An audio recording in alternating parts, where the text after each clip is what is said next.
Ray. Oh, yeah.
And we're live here once again at the station of decapitation without your head. I'm Nasty Neal. That would make me Terrible Troy, Daddy-O. Justin B heading. Yeah, we could have went over this beforehand, but we're not very good. No worries. Cousin AJ. And Tara Hutchison. And this is the first, maybe of an annual event, serial killer night here on Without Your Head. Woo! We're going to go over our favorite serial killer movies. We're going to talk about some serial killer debates. We have trivia thanks to the great Vagina Wrinkle. And she sent the questions and the answers separately so I can play along as well. Very nice. Hopefully they're not too difficult. She posted them in order of difficulty, I believe she said. Oh. I'll probably be out after like the easiest level. She's a big serial killer fan, so she was in. I thought you were just going to stop there. She's just a big serial killer. Right. And I think she's like dangerously into serial. Oh my. Cool. No, she's a good lady. She's a good lady. That's how the good Miss B was too, because when I was thinking about different like costume ideas, she hit me with like 40 different things, and I was like, whoa, slow down. I like it though. Those glasses are pretty sweet. I think I might just keep this look. You should. You look like Troy, like your weapon would be a shotgun. Yeah. No, absolutely. Shotgun Jones. And AJ, you look like very deadly. Like you would like just hack everyone. Right on. Hell yeah.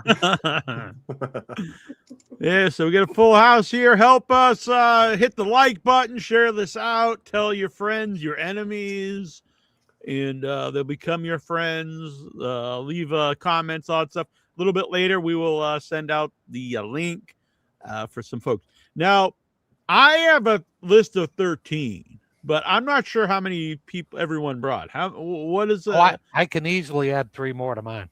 I did a 13. All right, yeah. Me and Justin. I did a 13. You got 5. All right.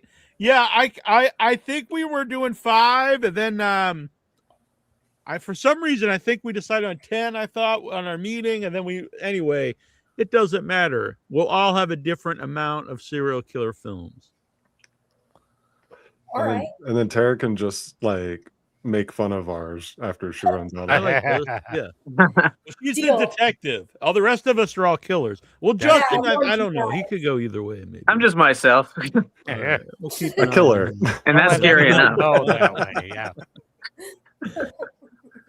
So it's good to have Justin here. Justin used to be one of our regulars, and he's back to being a regular. Which is awesome. Hey. One of our favorite people. Oh, I appreciate that. I'm always down to be on the show whenever I can. Yeah. So so tonight's serial killer week. Next month, 4/4/20, we decided. I don't know if I even told you. It'll be on the 16th, 4 days before 4/20. It'll be Under the Influence.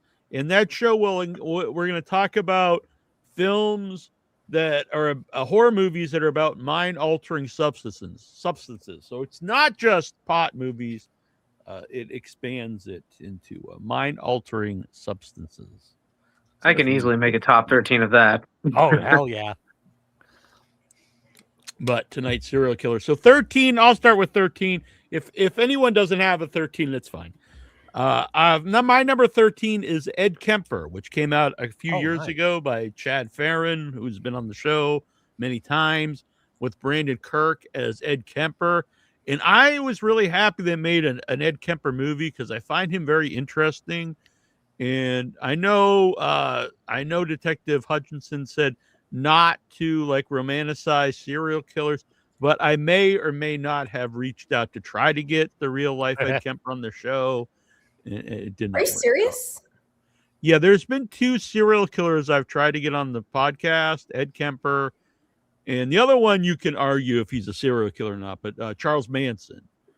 We did try to get on the show years ago, and we had some success. Yeah. So again, I hope Tara does not get mad at me or anyone out in the crowd. But so when we were trying to get, we used to do music of the month and have music on the show.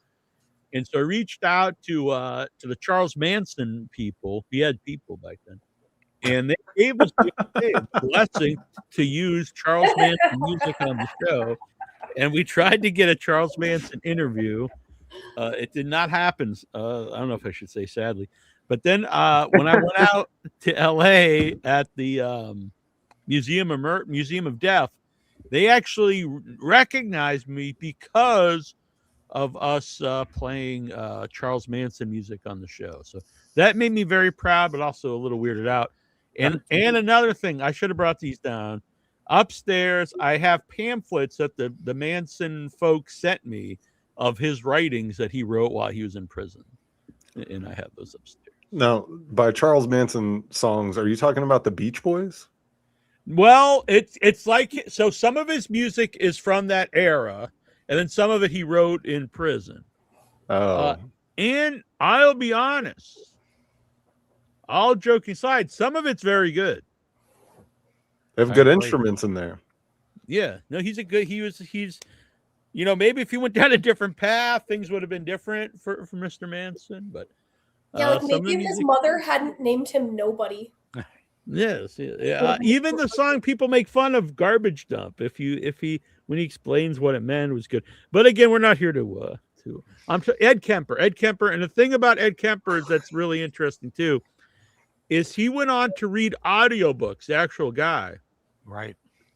And for years, so he read the Dune books, he read the Star Wars novelizations. So I think they're still out there. Maybe you didn't even realize you were listening to a famous serial killer reading a book to you. He read Flowers in the Attic. Sweet. Okay. Wow. All right. Wow. Yeah. For real? Kemper, really interesting guy. And I told Chad, it's up to him, but I think he could make a sequel to Ed Kemper the movie, because Ed Kemper the movie is about Ed Kemper when he's a serial killer up until he gets arrested. He has a really interesting life. He's still alive. Being in prison, he's a guy that does not want out of prison because he knows he would kill people again. And if it wasn't for him turning himself in, he may have never been caught. Yeah, he's an interesting person, and the movie is really well made. And the guy Brandon Kirk, who plays Ed Kemper in the movie, is great. So number 13 is Ed Kemper. Probably maybe could even be higher on my list. Good choice. We love a self-aware serial killer. Yes, absolutely. Mohammed wants to know what's behind you, Tara. Oh, I don't know. That's AJ. Get out of there. Oh. Some kind of demon head. I see the resemblance. That could be a movie title. Some kind of demon head. Yeah, there you go. That does sound good. It's like cellar door. Well, my number 13 is also a real life serial killer movie. And it's Henry, Portrait of a Serial Killer. There's much higher on my list, but very. Oh, okay. That movie is just such a good flick and great cast. I dig everything about it. Yeah, it's a great movie. Super, very off-putting, I think. The movie. It's very gritty. Oh yeah. Yeah, super Yep. gritty movie. There's some weird dark comedy in the movie. But not so much where it's not over the top or it takes you out of the movie. And Tom Tolles is just terrific in it. Oh yeah. He's like the unsung like hero of the movie. Yeah, both him and Michael. And the ending, if you've never seen, anyone out there has never seen Henry Portrait of Serial Killer, just grim as can be. Mm-hmm. Oh, Is it absolutely. from The Walking Dead? Yes, Yeah. Michael Rooker long before The Walking Yep. Dead. And Yondu, just think of him with a fin on his head. Yeah. He was Oh, going to yeah. be on the show at one point. We had him scheduled. Oh, that would have been sick. Yeah. And it was before The Walking Dead. Oh. And then after that, I think No, he's way too big now. But Oof. you never know. yeah, Walking Dead Yeah. and then all the Marvel movies. But Yeah, I was gonna say that was the tipping point there. He's also great in if you get a chance to watch the DC one. I can't think of his name now. Peacekeeper, is that his name? oh yeah, I didn't know he's With in John Cena. Yeah, he's in I think season 2. He's really good. it. Yeah, but Henry Portrait of a Serial Killer, fantastic movie, and very grim, which I Oh, yeah. like. I like a grim movie. There's a lot of similarities to me for that and Taxi Driver, even though they're different, like very different. But Oh, absolutely. Justin, what is your number 13? We have a classic syncing up between Troy and I. My number 13 is also Henry Portrait of a Serial Killer. Nice. As it always is between Justin and I. It's true. We have that mind meld, whether we, know it or not. It's always there. Mind meld. Such a fun game. You ever played that? No, I just thought it was something that they did in Star Trek. I was going to say, Mind Mr. meld. Spock. Oh my god, it's an amazing game. I wish we could play it on here, but I think the delay might. If I don't know if there's a delay, but I'll teach it to you guys. We'll try it one No. day. Hell yeah. All right. I'll play it. I will do. Yeah, I am a big game fan. So. You You have a- basically say with one other person. You go 1, 2, 3, and then you both say the first word that comes to your head, and then off of the combination of those two words that you each said, you go, all right, 1, 2, 3, and you try to land on the same word as fast as possible. Cool. Oh, okay. I Dude, kind of so like nice. that. Some people are Yeah. scary good at this. Like it's like, oh my god, what are you like twin flames? And then some people just never get it and they rage. Like they just they can't get the right word. I jinx with people so many times at work that I'd probably be good at that. So Mind meld. Everything I would say would probably just be like potty humor, Yeah. That's So all you, that comes into my head. Someone's like, any word. I'm like, okay, fart. Like, oh, wait, Ditto. that's like where my mind goes.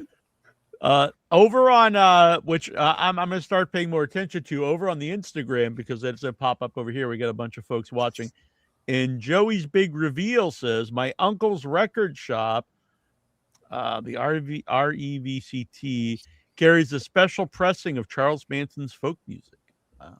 Which I love that you called it the Instagram. REVCT. Oh, is that React with like a Roman A? Oh yeah, it could possibly be. I think what they were is they're tagging the their actual like Instagram page. Do you have a 13, AJ? Should I just add? Yeah, yes. I mean, I've got 10. I feel bad if we get down to 1 and then you guys just have to like, woo. Well, you can wait and pick up at 10. Oh, good. What are the rules here? Huh? Yeah, it's fine because I think Tara's only got 5. Come on, Sandy. I'm a serial killer that plays by the rules. Oh yeah, I got Sandy joining us. Hello, Sandy. Oh, nice. Very good. Yeah, Whew, that's a cat. I thought that was a snake at first. I was like, damn it. Hate it. right. Oh, thanks, peanut butter. Yeah, Peanut Butter 66. Tara's eyes look cool. The nasty shades are fly. Thank you. Thank And by the way, you. Tyler, the Perfect Storm. He's Alright. I believe he's sharing this show out on the Discord. Nice. Uh-oh. Ooh, the Hell Discord. yeah. That's a creepy Well, place. Discord. I got banned from Discord before we even launched our Discord, so I'm not sure. That'll exactly teach you for doing nothing. I mean, with a name like Nasty Neal, of course. Yep. Yeah, I know. I think I posted once, and they're like, "You're gone forever." Are you serious? Mhm. What happened? They said that I broke the terms of service. You must have done Funny. something real bad because Discord Yeah. that's like FBI watch list land, basically. There's crazy groups on there. How did you do it, man? Crazy groups. Yeah, I think that's like the lawless wasteland or something. So Well, I would think it would be kind of difficult to get banned from there. Let me find the email. Yeah, That's here we go. that statement alone is scary. Discord is focused on maintaining a safe and secure environment for our community. We found your account to be in violation of our terms and service or community Wow. guidelines. As a result, we've disabled your account for the following reasons. Shit. Well, Hey, I mean, I had that on a dating site recently, and as far as I can tell, it was just for not posting a close-up shot and just posting wide shots. Wow. Are you serious? Yeah, like I Of your just literally dog, or- uploaded. Was that? Oh. No. Yeah, I go just on, literally uploaded pictures, and that was it. Like, and it wasn't anything. It was just normal. Me standing somewhere, with a group or something, and it's like, oh, that doesn't fit our community guidelines. We disabled your account. What? You sketchy son of a bitch. We won't let you in. How It's dare like, how dare, you right? You can have a picture of your date if you dong, but post just landscape. don't Oh my god! don't take like a group photo or anything. Right? It's like, Anti-abuse measures. They flagged my account. But it doesn't really give me actual reasons. Like You you, might know, have- you can have a picture of yourself raping grandma, but don't Ew. say anything weird there, Nasty Neal. You might have just gotten like brigaded or something because that is crazy. Like I've seen some horrible things on there. Yeah, I feel like Thank you. you're right. Vagina wrinkle. Like, I feel like our group right now looks like a weird, like, communist meetup from like 1947. oh my god! Yes. So true. Yeah, like there's bars like that in Cambridge where it came from. They still have. I mean, communist bars. no. Let's. College kids. Oh yeah. Let me up the ante here. Red bars. Yeah, there's communist bars in Cambridge. Really? Yeah. Are there any capitalist bars in Cambridge? I guess that. Well, all of them. Course They they all are. are. That's You-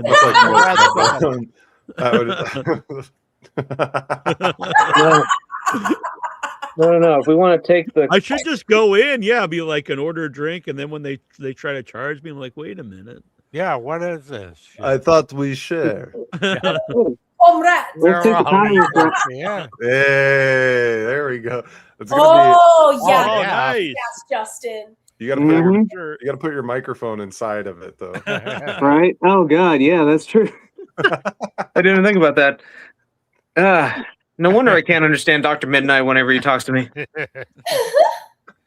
I love masks. Now when Justin passes out after 10 minutes or so. Yes, this Right. place called the New Republic. Nice. Oh, very good. I was in Cambridge and Harvard Square for Boston Underground Film Festival. I did not go to the New Republic. Although You was scared? I have to say, I'm sorry to let anybody down out there, but after Buff, I'm no longer straight edge. Oh, But I'm still alcohol free. I'm still alcohol free. you're back on now, though, I bet. Yeah. Now I'm you're, still- I'm yo, still- day I didn't- two straight in. I didn't drink any booze. I won't say who because I want to dox anybody. But I made a huge mistake of Buff. There's one specific friend who I think all of you know, but I won't say who it is. And they always tell you do not accept edibles from blah, blah, blah, blah, blah. And I accepted chocolate from this man, Uh, and it put me on another like realm of reality. Oh, look Why, out, the candy. I was having a good man. time. We were all hanging out. He was loving life. He was on multiple things, and I was like, "What the hell? I'll take a little bit of that chocolate." You're doing that many shrooms, you're probably loving life. Unless Yeah, you're it was on he was fire, on maybe. shroom. I still don't know. He claims it was just weed, but I don't know. It was so here's the quick story. So we're there. I a little of chocolate. I could, you're getting mellow, but as the night goes on, we're at karaoke, we're downstairs, and I started to get this feeling like because there's like steps, and I was okay, but I kept getting this feeling like I'm not going to be able to walk up these stairs soon, and I'm going to be trapped here forever. Oh no. oh. Like I'm going to be trapped downstairs. I know it's kind of silly, but that's what that was going through my mind.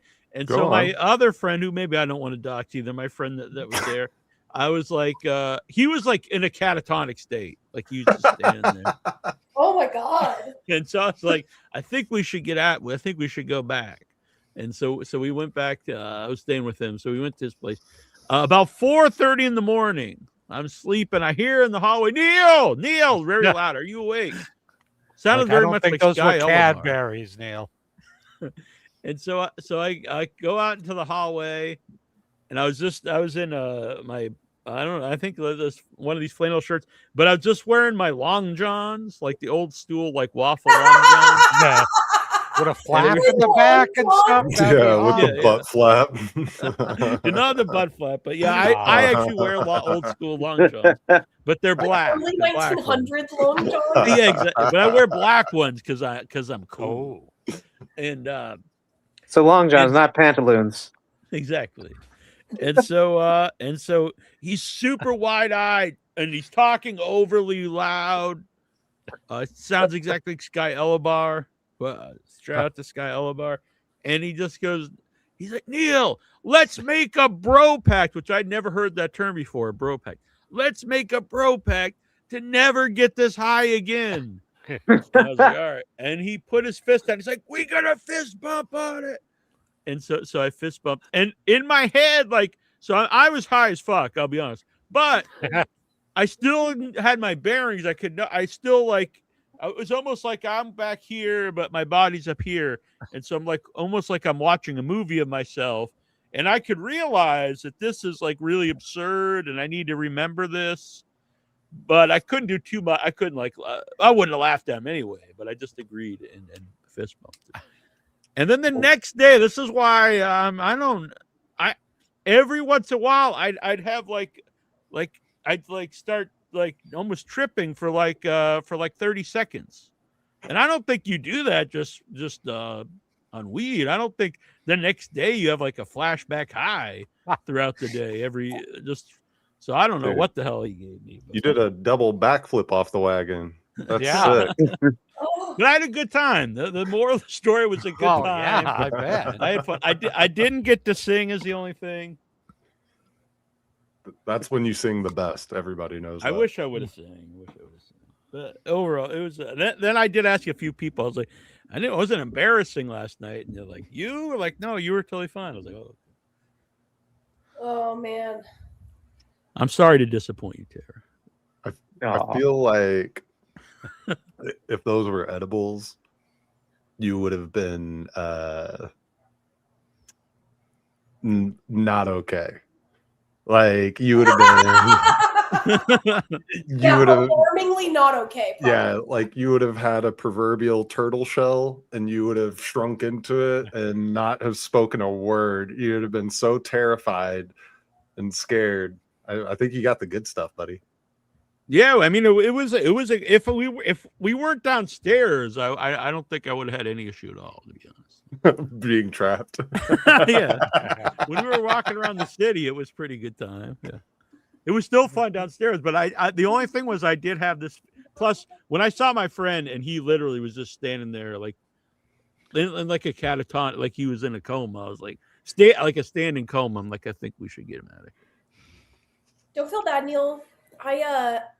the second time I ever smoked weed, it was so stupid. I didn't know anything about it. And I was like, oh, this can't affect me. I have to go to work in 2 hours. Like, I'll be fine. And I did it, and I'm all, oh! And like, I was like dying, and I'm like, oh my God, is my soul like leaving my body? And I thought I was dying. And I did makeup at the time for a strip club. Oh my I'm just God. like trying to do makeup on these girls, and I'm just like, oh God, they all know I'm high. They all know. And I'm just like like trying so hard to like do cat eyeliner and put lashes on them. And I'm like, this is a nightmare. Like, I'm in hell right now. Like, I'm trying so hard because it's like backstage, it's not what people think. There's like bright lights, it's crowded, everyone's busy. And so, especially being high, I'm just like trying so hard to do the makeup. And after that, I didn't smoke weed for like 2 years because I was like, yeah, this is like horrible. I'm never doing this again. Like, I kind of thought the opposite. I'm like, maybe this is all right to do once in a while, but don't be downstairs. Don't be downstairs. Creepy Craig has also joined us. Speaking of someone really high. I love Craig. I love your accent. Yeah, we love Craig. Craig is a good man here. Hey, He's Craig. one of the family. Hey, everybody. How's everybody? Good. Doing pretty good. Great. Well, I don't know what you mean, Noga, that the Veggie digs the wig. I grew the hair out for the show. Maybe you mean Troy. It was a lot of like, yeah. That's what an actor does. No, it was like If you're it was like that. if you're dedicated to your craft, you can just grow your hair out. It was like the Play-Doh. You just squeezed it out and you. that's it. Right. The Play-Doh barber shop. Play-Doh was one of those things too that had so many like food like Yeah, we plays. noticed this was funny. The other week on this show, I asked if slime was still a thing because I used to play with slime. Like you could buy slime as a kid. Slime we is ate it. huge. Yeah, Oh, and then yeah. you're a Had a Five big Below. comeback. Yeah, Slime is a huge fetish now. Oh, really? All right. Yes. I literally I know what I'm doing after the show. like I worked with this girl a little bit ago, like for Grime Queen zine, and she does like slime fetish videos. Wow. Really? What's her name? What's her contact info? Does she need more slime? I can make it. Nasty Neal getting slimed. LARZ on Instagram. Oh, cool. Oh, and by the way, how's the magazine going? Is the issue out? Ooh. Good, I relaunched it. I'm just gonna start posting the articles online Oh, because sweet. it's nowhere to disperse the issues. So Right. I'm just gonna start And posting if it all. if you're interested in more people to interview for it, I can help you a lot. So Thanks, if Neil. you would like that, of course, 100%. And also we're happy to promote it on the website. We can link it out, all that stuff. Thank you. Yeah, you're welcome, of course. That goes for everyone here on Without Your Head, except for AJ. We won't share his stuff. His slime fetish. He's going to do it on his own. Man. No, we should get bored of these. We're still on 13, and not everyone even has. I 13. think we're up to 12. All We're right, about to number do 12, yeah. Number Oh, yeah. 12. We're gonna get back to it. Number 12. Number 12 for me is The Devil's Candy. It's a movie I love. Oh, Is it nice. serial killer? I think so. It's about a serial killer, and so it's got Ethan Embry in it, who's actually an actor I really like a lot. I was happy he was in the new Scream movie, but I thought he was kind of wasted it.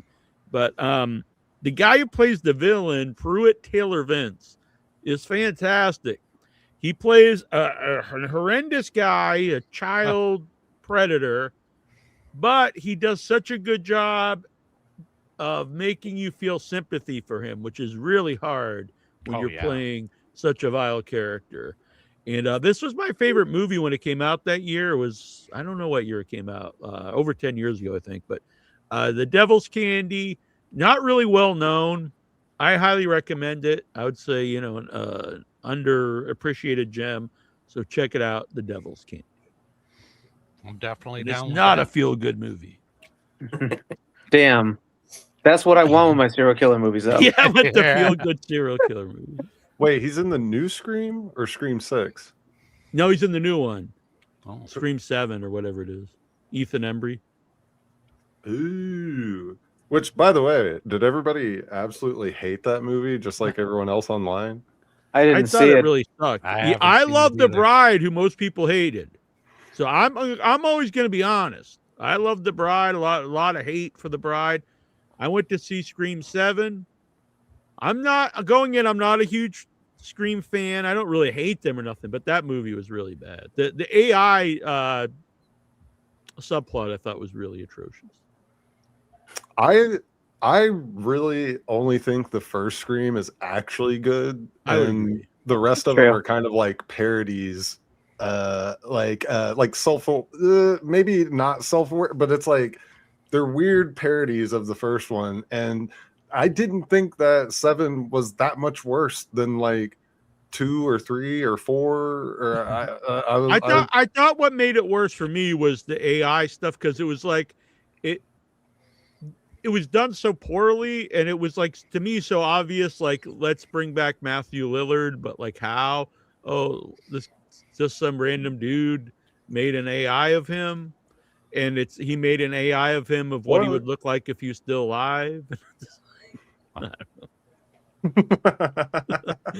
And he aged, he never died when he's a teenager. I was like, oh, okay. I have like a weird fear for some reason since I was a little kid of Matthew Lillard. Oh, what?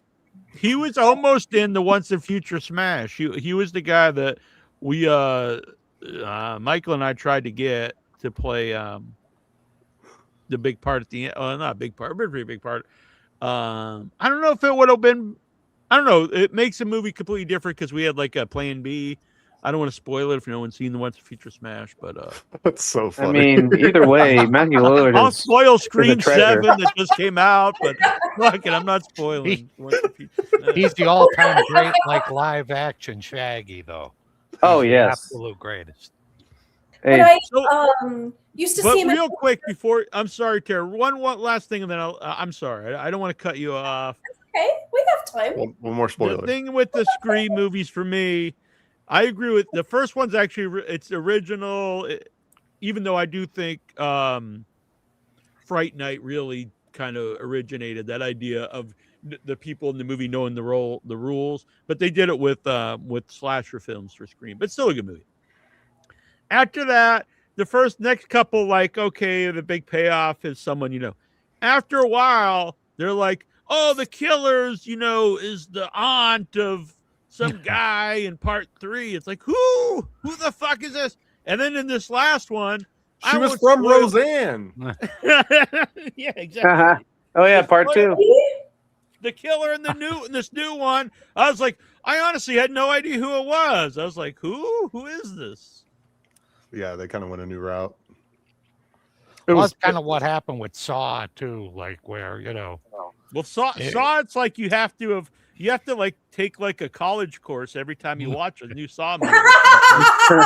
It's like a reference to like this one scene in part 3, and then they reference this was it the in part guy's 7. I was nephew like, that what the hell? was his therapist from the third one.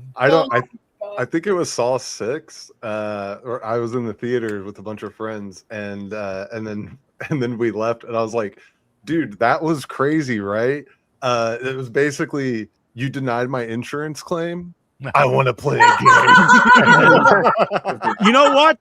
That's like, I think that's my favorite sequel. I really liked that one. I thought I liked that one because they actually give they make a Jigsaw like sympathetic, and like you actually like, oh, I'm glad he killed these people. I mean, to me, I had that with Saw 10. That's the only sequel I've seen to this day. Of one. That's the one I'm Saw thinking 10? of. Yeah, I didn't even know that. That's the newest one, right? Where that is like a prequel. I think the last Prequel one I saw was the that's Chris the one. Rock That's one. the one I was thinking about. I'm sorry. Do they call it Socks? It's He said one of the Saw X. ones, yeah. Hell yeah. That was Spiral. Yeah. I won't lie. I've actually never watched any of them. Saw 10. Yeah, Tyler, that's what I'm saying. Saw 10. It's a prequel, and I think it's the You best must. story of them. Oh. And you actually feel sympathy for Jigsaw. The only issue is it's a prequel, and Jigsaw's like clearly like 30 years older than he is in the original movie, but he's playing like younger than he is in the first movie. So, but I don't care about that so much. I can overlook that. Yeah. He's like an 80-year-old guy now playing a 50-year-old.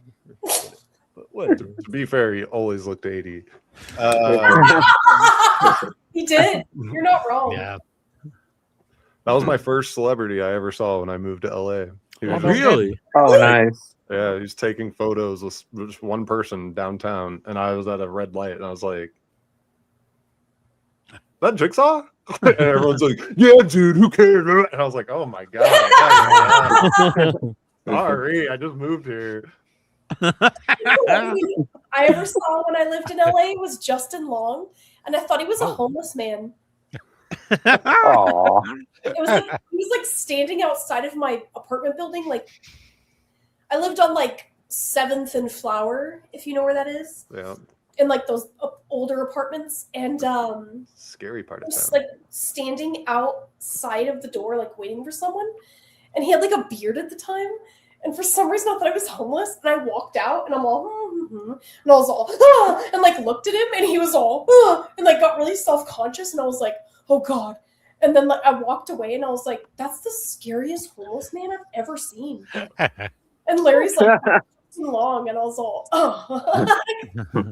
In his defense, that was the style in LA for a while. Was like really ratty, tattered clothes, and Like a shaggy beard. yeah, like homeless core. the more what was remember in Zoolander where he's like, "Oh, we're starting a new trend, Dara leaked," and it was all like Mugatu had the whole campaign to make everybody look homeless. He's like, "This is gonna be the new hot thing."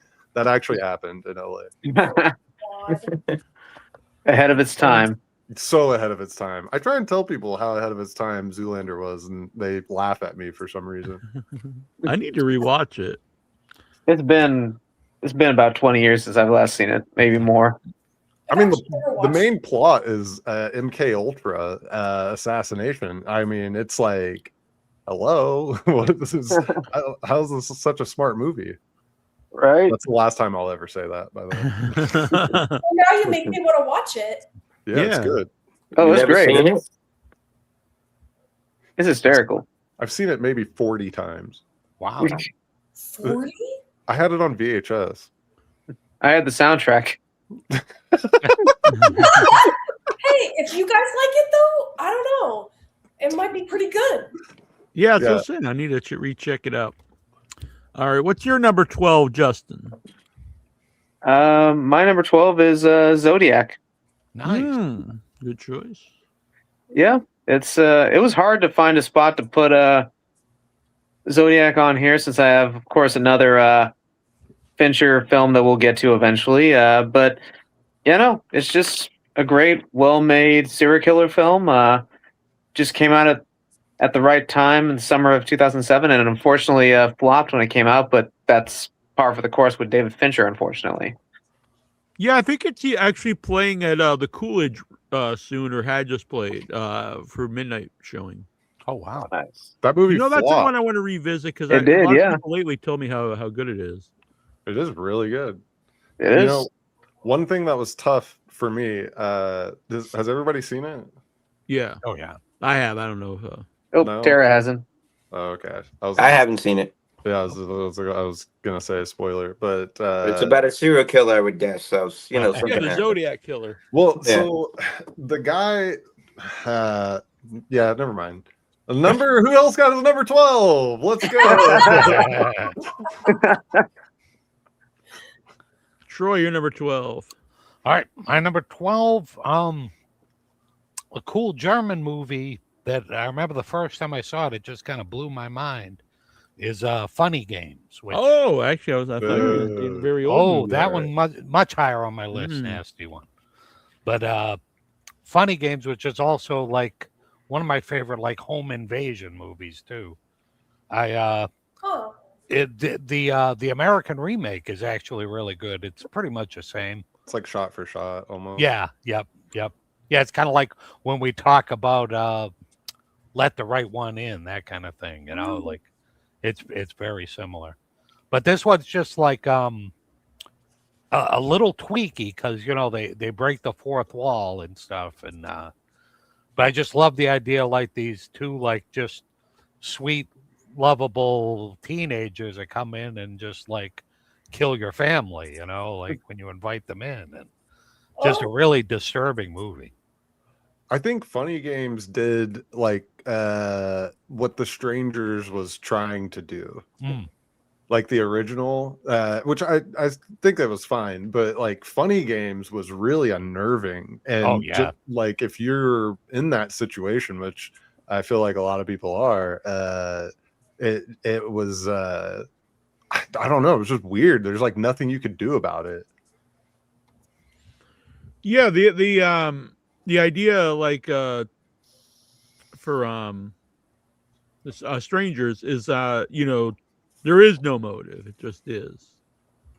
Yeah, I don't think you ever got a motive in this one either. Like no, and it's inevitable. Tweaked, Yeah. It's like AJ saying it's inevitable. That's when they kind of break the wall there. Like you can't stop this. And Strangers, it starts happening really fast. Like Funny Games, it unloads like very slowly, and they still can't stop it. And I like the editing too. How they're driving at the beginning and they're listening to classical music, and then it switches to grindcore just out of like out of nowhere. I'm like, oh, that's the vibe of this movie. This is awesome. Yeah, and just the little things you get in it, like at the beginning when the kids are like, all right, these kids are weird, like just their sense of humor is just really off and stuff. You're like, okay, there's a reason for that. They're total psychos. I'm glad you picked that one. I feel like my list is going to be okay now. Which I still need to get around to either version, honestly. They're a long time coming. They're both great. Yeah, I like The Last House on the Left, Hunter becoming the hunted gimmick. We could do that sometime too, a home invasion show. That would be good. Yeah. It's the number one violent crime in Oklahoma. Oh, there you go. Wow. Has anyone mentioned Toolbox Murders?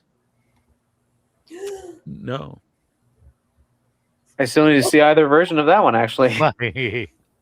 Which one? Toolbox Murders. This serial killer? Yeah. Yeah, slasher movie from the 80s and the 2000s. Yeah, the 2000 one has Sherry Moon Zombie, right? Oh. Sure, but it's directed by Toby Hooper. Ferrara. I think is it Abel Ferrara who did Toolbox Murders, I believe. Oh no, that's Driller Killer. Driller Killer, thank you. Driller Okay. Killer. Yeah, I think Well, that's kind of like another one. Number 11. See, the thing is, we could talk about this later. What is a serial killer movie? Because really, all slasher movies could be. I mean, you could just say they all are serial killers, I guess. A little loose. I mean, yeah. This is I definitely got a few slashers on here, but they're ones that feel like they fit more of the, slasher with a true crime vibe to it. Yeah. Yep. Yeah. Well, what do the police what does it take? What do the police categorize a serial killer as? That's a good question. Ooh. I was told it's like a 3. Like there's 3 murders to make it a serial killer. Well, because there's spree killer, serial killer, and then just regular old homicide. Just good old homicide. I think it's an opportunity one too, I think. This person just needed to die, so What is the definition of a serial killer? It's weird. It's my Google. Someone who doesn't like cereal. That's A it. serial killer is typically defined as an individual who murders 3 or more people. Nice. Though some definitions, including an updated FBI view, says 2 or more. 2 seems low. But Yeah, you just Unless they Fuck, suck if at you- it and they get caught too early, you know? yeah, if you just kill 2 people, who cares? That's not a big deal. we Yeah, that's a weekend usually, you know? oh, yeah. Saturday, Sunday. No, that's yeah, a you're work day. Spree killer. A spree killer is 2 or more Okay. at multiple locations. I could without go a for some cooling off spree period. right now. So I you just love spree. I guess. So they're saying that spree is like worse. Well, you kill multiple people at multiple locations, but you don't stop. So, like a serial killer does it over time. A spree killer, you just like it's almost like roid rage, I guess. Oh, okay. Mm. And then a mass murder is someone who kills 4 or more people in one location during a single continuous incident. Ah, did not know that either. That's a bad And a one. serial killer usually has a pattern. All right. So my number 11, I guess it's technically not a horror movie, is Cruising. Nice. Good choice, though. It was a good I was one. actually thinking of that one. I'm a big I fan did of the too. movie. Yeah, Al Pacino, one of my favorite Pacino's actors. king in it. Yeah, he's awesome. William Friedkin movie. William Friedkin covers the movie in a really cool documentary on Shudder, where it's primarily about The Exorcist, but he talked about some of his other movies. And he blasts Al Pacino, saying Al Pacino didn't understand the movie and Oh, wishes really? he didn't cast him in the film. I kind of love Really? William Friedkin, yeah, because Yeah. he is very opinionated. I'm not saying I even agree with a lot of stuff he says, but if you're He's so fun. opinionated, yeah, you can just be like Al Pacino sucks. It's like, well, kind of like even though I don't agree Yeah, at not all. too many people have the balls to say something like that. Right. But hey, a Cruising, great movie. It's got a lot of it captures like first of all, it's like the 80 very gritty 80s city movie, which I always like. I like that era of New Me York. too. That's one of Oh my yeah. Yeah, and it's like maybe I wouldn't want to have been there, but I like movies about that era, or maybe late 70s, early 80s. And then A lot of outfits with bare asses on them, which is always good. yeah. I That's that what was I might the wear in the time next to I'm a be big there. proponent of, you know, Yeah. So if you don't know, what Al I'm Pacino wearing goes right under. now. But you know. There's a serial killer killing gay people at gay clubs. Al Pacino goes undercover in the gay clubs to find the serial killer. Gets kind of entranced in the lifestyle. It's a great movie. Very dark. But it has one of the craziest, like, just make me laugh out loud, just insane scenes in it, though. When they're in the interrogation room, and the big black guy just comes walking through with like a cowboy hat and a thong on, and just slaps just like the guy, you know. Yeah, and then just walks out of the room. And then walks out, never to be seen again. I'm like, I fucking love this. All movies should have that scene. Yeah. Cruising, great movie. It was a big. Our mom's a big fan, so I Yeah. saw it when I was like very, very young, which I should not have been watching Cruising. but- That had no effect on you. no, I'm None at all. No. Except he'd always walk around with a cowboy hat and a thong and just slap people way through. No, Neil is he's obviously an assless chaps man. Exactly. Yeah. I'm wearing them now, but you can't see it. If you join my OnlyFans, you can watch a show with the under the desk That's gonna be our new thing. That's silly. fan. OnlyFans Was that under with the your head, table. OnlyFans? Oh my god. Use promo code Nasty Neal and you can save. That's awesome. That's kind of funny though. I'll subscribe to that. Like All everyone right. on the show has the choice to like submit something to the Without Your Head OnlyFans. It's like Yeah. just shit like that. Yeah, exactly. If somebody's into like the feet, we can just have the foot cam going. Mhm. Yeah, someone just wearing a shirt and then just the nipples are cut out. Ah, You know, like you who know. knows? Oh, could you see under my jacket? Reverse pasties. You got Chris Mack. I ran into Chris Mack in reality I was at Market Basket, and someone's like, "Hey, are you Nasty Neal?" And I was like, "I am Nasty Neal." That's And a it was like, grocery "This is store. Chris Mack from the cat." Is it really? Yeah. Oh, yeah, I he's thought a you were nice guy. joking. No, And he wasn't it's scary or East anything. Coast grocery store. I think it's Massachusetts thing. Yeah, I think it is. Might be Yeah. like all of New England. I'm not sure. Yeah. All right, number 11, Mr. Beheading. Are you nasty? Oh. Good thing I was. It'd be like, what the Like fuck? what? Who the Get away fuck from are you me! talking to? Yeah. So my number 11 is Strange Darling. Nice. Nice. Yeah, it's not often we get, I mean, there are definitely though, there are female serial killer films, but they happen so infrequently that when something like Strange Darling comes along, it feels like a breath of fresh air. Oh yeah. And I mean, there's more than one reason why Strange Darling is a breath of fresh air. Everything from the structure to the script. But yeah, having a female serial killer was also another thing that was just like, wow, okay, this movie is fucking great. I like No, that one. yeah. I can't get enough of the electric lady. She's great. Yeah, great choice. I didn't think of it, but yeah, great choice. I know a lot of people had it on their top 13 last year for a favorite movie. Not, the year before. Yeah, it's Yeah, that's cool to have a modern one on here too. Mr. Jones, Troy, terrible one. All right, my number 11 was kind of up and down. It was on my top 10 for a little while and then like slipped down and then moved up, and then when you opened up the gates of 13, it came back on the list. So my number 11 is Red Dragon, which I Oh, really nice. enjoyed. Ooh. super cool. Is that the one where he's all, do you see? Yep. And if not for another movie on my list, it would have been a lot higher up. But I'm glad you said that because Yeah. I do think there's a far superior, not really far superior, but a superior. yeah, which is Uh, funny because I think the cast Very in funny. Red Dragon couldn't be topped. I mean, that's just from top to bottom, like just a great cast. On, Am I on right? yes, Yeah. on paper, but I when Oh, we yeah. get to the other movie you're mentioning about, I will say that one character, even though maybe you could compare the two works, whatever, their career, but one guy, in my opinion, really nails this one character. Oh, agreed. I totally agree. I think I think I know everybody exactly what you're does talking with that about. one. Am I wrong? I don't really Why are you guys remember, being but so in, serious? in Red Dragon is the is the Red Dragon guy Voldemort?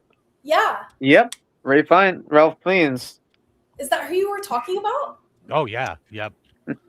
But there's Yeah, someone that does that character, I think, like just Yeah, in my opinion, Perfectly. there's someone else who plays Francis Dollarhide.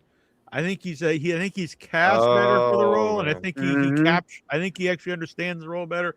This But is the perfect but- Mr. D. this is Rest in peace. Yep, exactly. yes.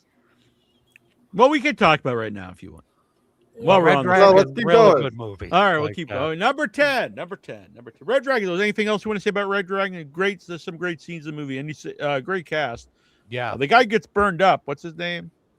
Oh Gary man, Oldman. He, another he, guy that died too young, right? yeah. Yeah. Oh shit. He was perfect as like the evil kid that was in trouble in Son of a Woman. yeah. Oh. So I also son have of a bitch. I think this came up when I was at Buff for some reason. And I forget the reference because I compared it to some other movie, but the Hannibal Lecter character to me is more interesting and more menacing when he's behind bars, and he's so dangerous that he could talk people into killing other people and stuff. Where in the later sequel to the book, Hannibal, and he's out. I don't think I don't like the character anymore when he's like free walking around. Yeah. Agreed. But Nope, if he's ditto. scary behind bars, then wouldn't he be scarier free?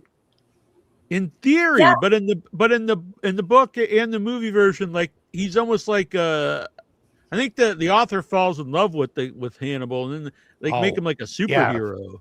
Yeah, then he's like James Bond as a serial killer. And What? in in the Hannibal book, like just Philip Seymour Hoffman. I had to look Philip it up Seymour, because who might have been like I was in thinking every movie that he was in was great. Like Tiny he, Yeah, actor. yeah. Oh, absolutely. All right. So now we're to 10. And now we'll add a fourth player here in the 10. Woo! Then we'll do 10, and then maybe we'll do some trivia before we get back to the rest of these 10. Or maybe we'll get up to 5, and then we'll do trivia. all right. Wait, can I number- jump in for 10? Yeah, of course. you better. Yeah. All right. Manhunter. Nice. Oh, That's shit. it. That's All right, what now I'm you see saying. this is Manhunter. led up Hell to yeah. the entire The Tom thing. Noonan version of Francis Dollarhide. It's the best version of that character. Without a doubt. Agreed. So Go I on, actually Andrew. saw Michael Mann's personal copy of this movie on film. Really? Yeah, and it was awesome. Hell yeah. It was really cool. But I really like that one because of the 80s vibe. You know, that's probably The like music, that's Oh, like yeah. The look, favorite. everything is just so good in that. the whole I playing mean- Gata Davida at the end, the big long version of it. So good. And the not the wheelchair, but the office chair shot straight into camera. It's like it was one of the craziest things I've ever seen. I was like, oh my god, this is 1986. It's amazing. Yeah. Now I just think Ralph Fiennes is too good looking to play Francis Dollarhide. It could, and Noonan's just such like a physical force, you know, like Yeah, and like 6'6" and just like kind of creepy. after I read the looking book, I hadn't read the book until I saw both versions. I was like, wow, Noonan really Noonan nails the character, I think, better for to the source material. William Peterson's really good in that one too, though. You know, Oh yeah. Oh yeah, he's a great Will And- Graham. yeah. And a really underrated Hannibal by Brian Cox. Oh, Mhm. perfect. Just Awesome. perfect. It's a different version of the character that works for that version of the movie story. Yep. And I'm glad that movie's really found its audience. Like, because when I was a kid, Troy's younger, our mom always loved it because she had read all the books when they Yep. came out. And I don't remember too many people really liking it back then. It was not really even barely known, but it's still not obviously on the level of Silence of the Lambs, like as far as well known, but like it's definitely like more out there than it used to be. It's really unfair because production changed so much Oh, in those like 10 years. Yeah. And so Plus with that like now it's much 80s bigger a budget. yeah, I mean, but it just it's so different. Like things were a lot more cinematic, I feel like, than a lot of things in the late 80s kind of had very similar tones and like score and like shots. There were some things that were a little advanced, but I just feel like it's kind of unfair. It's sort of like they were held back by the time a little bit. Mm-hmm. Vagina Wrinkle says we have great taste, and she says she's a big fan of Hannibal. There are people who love it just because. Look, I can be a curmudgeon, and I'm very anti-mustache on Nosferatu. That doesn't mean it's right or wrong. It's just how I feel about it. 2 years later. I had that on VHS. I bought it for $5 at Blockbuster. Oh, sweet. I saw Bubba earlier saying that some movies he prefers to watch on VHS. I would like to know what those movies are. Number 10, probably Justin. like those high def, like when they're showing them at the theater, and like you said about like Texas Chainsaw wasn't as good, like on the high def. Quick. The short of that is I saw a bad 35 or maybe 16 millimeter cut of Texas Chainsaw Massacre at the Coolidge Theater, and it added so much to the movie because the movie has like a feel like you're not supposed to be watching it. It almost feels like like a snuff film or something in a way. And then at that same theater I saw the restored whatever it was 4K whatever, and it was crystal clear, but it didn't have the impact in the movie. I think it was worse. It made the movie worse. because you don't want that movie real bright. You don't want all the shadows out and stuff like that. So it's not every movie, but that movie is better on like a kind of a bad cut. Phantasm, though, when I saw that like restored, that made the movie better because it is a bright. I agree. Yep.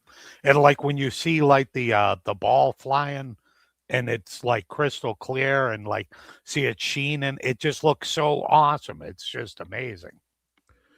Yeah, and then there's some stuff I think they just technically were bad. Like I've seen restored or quote unquote better versions of Hellraiser, and they brighten up like the scene where the what's the monster guy at the end? He's Oh yeah, the thing that like comes down the hallway. Yeah, not the conductor, but I forget what it's called. And you could see the people's feet running with it. Oh yeah, you can also see like the black box that's supposed to cover them. You see the feet like it's like whoa. So I don't think that's really the movie's fault. I think the people actually that were enhancing it, that's their fault, you know. No, absolutely.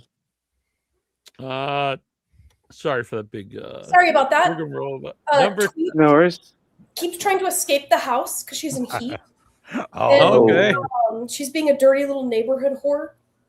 Oh, she's trying to get on OnlyFans. Oh yeah, she's like finding new ways to escape. I didn't even know, so I have to keep checking on her. Sorry about that. No worries. No, did you do 10, Justin? I have not. My number 10 is the original Maniac. Yes, that's tremendous. It's a little higher in my list. One of my favorite movies. Yeah, just it felt like it had to be on there, and it kind of fits along the same lines as Cruisin', where you do get to see that grungy, seedy side of New York in the 80s, and I mean, you really get to see the seedy underside of New York with all the prostitutes and the scenes of like people parking by like the East River and Tom Savini getting his head blown off. And one of my favorite things in that movie, just so good. Yeah, and when you hear about how they did it, they just parked the car somewhere and took a real shotgun and blew like a fake head stuffed with stuff, and then they took off because the cops were coming. Yep. Yeah, because they shot it without permits. It takes them a while to get there. I was like, this rules, and I'm a huge Bill Lustig fan. But go on. Oh yeah, that's also my number 10, by the way. Oh hell yeah! The mind meld, synchronicity. The greatest. And I also gotta give like a shout out to the remake, which I thought was great. I agree. And I'm happy that they did it totally different than the original one. Is it the Elijah Wood one? Yeah. Mm-hmm. Yep. Because I was like one of those internet people whenever they remake something, like, are you fucking, you can't do this. And then I went and saw it, and I was like, oh shit, this is good. I got a big soft spot for Elijah Wood, so I do too. He's the man because he produces a Greasy Strangler. He clearly likes a lot of these whacked out movies that he wouldn't need to do, and some of them probably would not be made if it wasn't. Talk about horror stuff. I tried years ago. It was a long time ago. I could try again. The worst that can happen is they say no. That would be the best. You never know. I guess it could be. I guess he could come here and beat me up. He's doing a DJ set in Denver right now. Really? Nice. Where it's like it's all Lord of the Rings themed. Oh, if I didn't love the guy enough, come on, son of a bitch! I don't need a man crush on Elijah Wood. You don't need Wood for Elijah Wood. Exactly.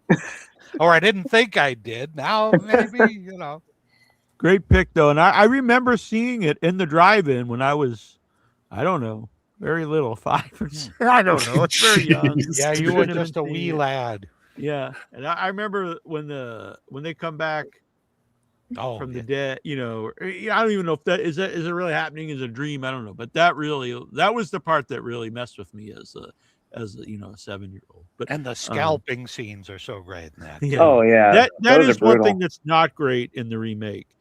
The opening scalping because it's very CG. You are right about that. And I'll just say this: the greatest poster of all time. Super sleazy. You got the Absolutely. guy holding their severed head. The head's turned this way towards his like crotch, and he's got a very pronounced bulge in his pants. It is the classic, though. The I could rules. recreate it. I'm ready. Is that a Cutco? We're ready. What is that? I needed the prop. I needed the knife. Oh. So, yeah. That's pretty cool. Yeah. Next serial killer show, I'm gonna dress as Nice.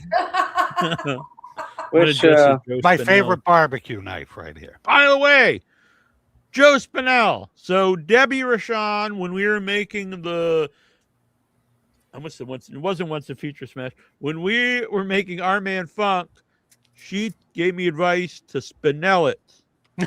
That's awesome. So Joe Spinell didn't care if he was sweaty and gross and blah blah. And I was like, hell yeah. And so that was her advice for Truett, was to Joe Spinell it. Nice. Hell yeah. I always remember somebody asked me, like, why did Joe Spinell always have Carolyn Monroe in all of his movies? And I was like, have you seen Carolyn Monroe? Yeah, he's like, a pervert. Why would you not want her in your movie? Oh, I did ask her to come on. Oh, she's she's still kicking around. Oh, yeah.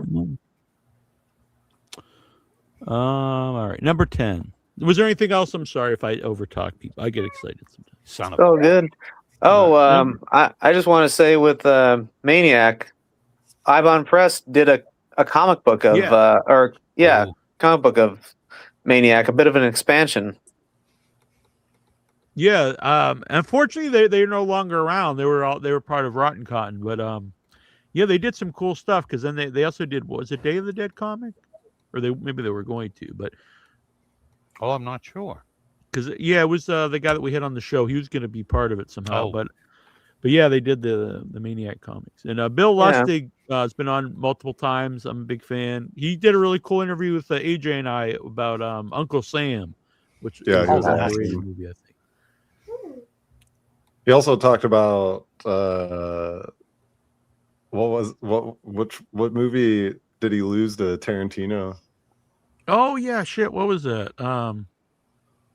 He was literally. Oh yeah, it was it True Romance? I think so. Oh, he was going to direct it. He was hired. Yeah. No, because It was the movie that Tarantino wrote. That one that Tony Scott directed. Yeah, it's True So that Romance. was True Romance. Yeah. Yeah. So yeah, he was hired. He was Oh, I'll literally be damned. hired Wow. to direct it, and then they were like, "Ooh, hey, actually," and I was like, "That is nuts." That Yeah, he was actually paid like not blew to my direct mind. it then. He was paid not to direct it, which was insane. I will take that job, though. If anybody wants to pay me for not doing something, I will happily not do it. Amen. I guess, but that is a Yeah, hurtful that's one. That was pretty bad. I couldn't even. I really say wish anything. he would direct another movie. But Mhm. so my number 10 is Deranged, which came out the same year as Texas Chainsaw Massacre. Both are inspired by Ed Gein. Deranged much closer to Ed Gein than Texas Chainsaw Massacre. I think it's a really underrated movie. Great performance by the main character. So check it out if you've not seen Deranged. I haven't seen that. Deranged. So yeah, for years I would say it was the most accurate Ed Gein movie, but in recent time we've had like some Ed Gein stuff come out, like the Netflix show and stuff. But yeah, Deranged. It gets really overlooked because it came out the same time as Texas Chainsaw Massacre. Is that one as sexy as the new one? Yeah, I've actually not watched Sexy Ed Gein, so I'm not sure. I thought you were into it. I would guess no, because Deranged is not a particularly sexy film. All right. Deranged. Deranged. Sounds sexy. It It does. does. Number 10 for Troy. Oh, like that was there. also Maniac. Oh, that's right. Yeah, it is double. I think we haven't heard Tara's number 10. She's Have we? 5. We must wait for the big. No! That was my number 5, though. early. No, wait for the 5 and hop in. Huh? Sit Wait out. for the 5 and then we'll all. Yeah. Yeah. Grab You some want to wood. do a Bob. trivia before we go to not, or do you want to do the trivia before we get to 5? Yeah, let's go to 6 and then do trivia. All right, sounds I'm good. down with that. Thank you to Vagina Wrinkle for sending in. She wrote us up the trivia, so thank you. Nice. Oh, I see Thank Mr. you. Rob Saul Thank is you. watching over on the IG. Oh, Rob Saul, welcome back. We Yes, missed welcome back. Let's see here. Number 9. Number Rob 9. Saul, notorious sexy bitch that he is. I'll do not. Well, I'll do number 9 since AJ left the room momentarily. My right. number 9 is The Night of the Hunter. Nice. Ooh, that's a good one. with I didn't even Robert think about Mitchum. that. I didn't either. Great movie. I've never seen it. Really, you see it. It's got Knuckles, love hate on the Knuckles. Charles. I love Lawton. 98% of that movie. Oh, you don't like the end? I loathe that ending. It's Oh, something out of a really? Bugs Bunny cartoon. When Mitchum does, oh, you shot me. Oh. I thought you meant the underwater. I can understand that. Yeah. And also the wrap up at the end is just kind of odd. Yeah, I love the rest of the movie. I think is just fucking perfect, but I loathe that ending. Night And of I the love Hunter. Mitchum. Mitchum's one of my favorites. Oh yeah, Mitchum's a great. Cape Fear. Mhm. Cape Oh, Fear. yeah. If we ever do like a show about remakes, which I think would be fun, Cape Fear is one where I like both. I can't say like I think the new one's better. Maybe I do actually think it's better, but I love both versions. I'm personally a bigger fan of the Scorsese version, if I'm being honest. Yeah, I am I too. think I am too, but I do love the old one as well. Yeah. Oh yeah, And it's they're weird both 'cause good. Scorsese only made that one so they would let him make The Last Temptation of Christ. And I'm like, wow, like you really even want to make this, and it's so good. But, And De Niro's Max Cady's like one of the great characters. oh ever. Counselor. Just with the big stogie and the crazy shirts and Yeah. everything. I need to rewatch it. I love it. All right, you're number 9, Justin. If I would have had a Hawaiian shirt, that was one I was thinking about. Oh, that would have been good. Yeah, Ooh, that would have been good. Yeah. So my number 9, Peeping Tom. Nice. Oh, I haven't good seen choice. that one in a million years. Yeah, it's been a couple years for me because I just got the Criterion Blu-ray that they released. Yeah, so it was kind of one of those, hadn't seen it in years, so rewatching it was like, it made it feel brand new to me. So, no, yeah, great movie, great character study on, this killer that uses a camera as his weapon. It inspired one of my own films, I Laugh on the Outside, that has to do with filmmaking and serial killers. So, yeah. Sweet. Yep. Yeah, and Craig heard Peeping Tom, and he thought someone was talking about him. Oh, No. No, I would be a peeping Craig. Can you guys see me? Because it looks like my screen got a little wonky. Yeah, we didn't for a little while, but we see you now. yeah, you. Yeah, it was disappeared dark for a little couple while. minutes. Is it a full screen? Because on mine, I only have like a sliver. No, No, it's just a sliver. oh, It is a sliver, right? A little bit, Oh, yeah. Yeah. There it is. Okay. Okay. Oh, there you go. All right. I see. Okay. All right. yeah, you were like framed before. Yeah. Yeah. Sorry, I was just answering some text and stuff like Do that. you want a Sorry. little hand with that, Craig? Wait. Well, no. Oh, look at that. I thought you were going to give me the dog again. With the, All right. Number 9 for Troy. I see a My shadow number of 9. AJ merging. Is here somewhere. Where is it? Okay. My number 9 is one of my more recent movies on my list. And it's a strange combo of supernatural and serial killer, and it's Long Legs, which just I loved. I just thought it was the the creepiest, weirdest movie. I loved it. Long Legs is I incorporated him in the picture that I made. Nice. And you got crazy Nick Cage, so I'm all down for that. Crazy in that movie. Oh Oh, yeah, yeah. he's good and crazy in that one. And when he like ends himself, it's just exceptional. It's funny. I didn't know it was him originally. Then I'm like, wait, is that Nicolas Yep. Cage? Yeah. I was like, yeah. So I do have a few battles. Now you mentioned, I'm going to pop this one up. Who would win in a fight Nice. between Buffalo Bill Whoa. and Longlegs? I think Buffalo Bill. Probably. I think Yeah. long legs. He's way more sick.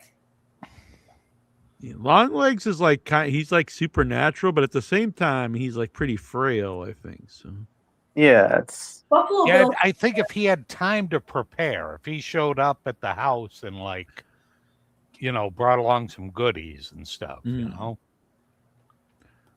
right.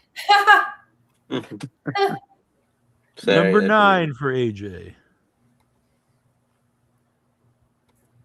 I agree though. Longlegs has powers, so that is a great movie. Nope. Do you have a number 9, AJ, Mr. are you muted? Cousin? Nope. Oh, I hear it. I hear it. What do you hear, my fan? Wait, what? Okay, I can hear when all you right. touch it. Yeah. Oh, Number cool. 9. Sweet. Number 9. I moved some things around a little bit, but I landed on the original Saw. Oh, okay. Nice. And at the time that I saw it, it was crazy to me. Like I was very young, and I was just like, "Whoa, what was that? What happened?" And I feel like it kind of changed movies a little bit after that. Oh, Like, absolutely. Yep. Oh yeah. it was a very interesting one. So yeah, that Saw, loved it. Loved the first one. Because it ushered in kind of the sub genre of torture porn, and also where the killers like kind of justified, and like more of the trap. There's some stuff people copying with the traps, and Also, it was really very inspiring the to look me of the grunge and stuff. Yeah, because I think it was one of those like ultra low budget movies Yeah. that like popped off out of nowhere, right? yeah. Oh, definitely. I think the writer was like a teenager when he made it. Or he wrote Oh, it. no It was, kidding, like, yeah. insane. Wrinkle just bouncing around peanut butter. Ah. California. From John Nice. Reddy. That's a good one. Let's see. 8. The Great 8. I'll start with 8 now since we're going on Sounds this corner. good. I have Frailty. Oh, Which nice. That was almost on Son my of a list. bitch. That's I on my love list. Frailty. I think it's one of the most underrated just horror movies in general. I remember being blown away watching it because, like, so if people don't know, I'm going to spoil Frailty with Bill Paxton. What? You're gonna spoil it? All right, I won't spoil it, but it's so good because you think this going one direction, this guy, and then boom. What if they're justified? And so it's a hell of a twist. I I will say. Never heard of it. I still need to watch it, highly honestly. recommend It's Frailty. such a Dude. wild movie. You have to watch that. Yeah. I've heard good things. Yo, you've not seen either. Oh, Not Justin, yet. you'll like it too. Yeah, you should definitely check it out. Well, I think we're gonna have Bill Paxton Bless on you. soon. Bless you. McConaughey's Yeah. in it. He's really good in it too. Bless you Bless again. you. Elephant. Bless you again, Bless young you. lady. A triple. Are you Yeah. allergic to me? I have allergies right now. Sorry. Just real She's quick. allergic to Bill Paxton. Yes, we're gonna be live on Monday too with a special show with Brooke H. Sellers, the director of The Cramps, a period piece, which she was going to be Nice. on earlier. Didn't happen. I got to see it in person with a crowd at Buff.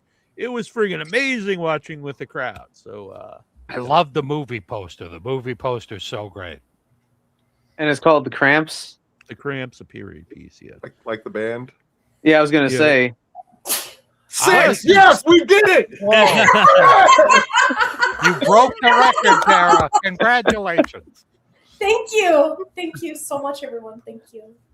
She couldn't have done it without us. I broke it.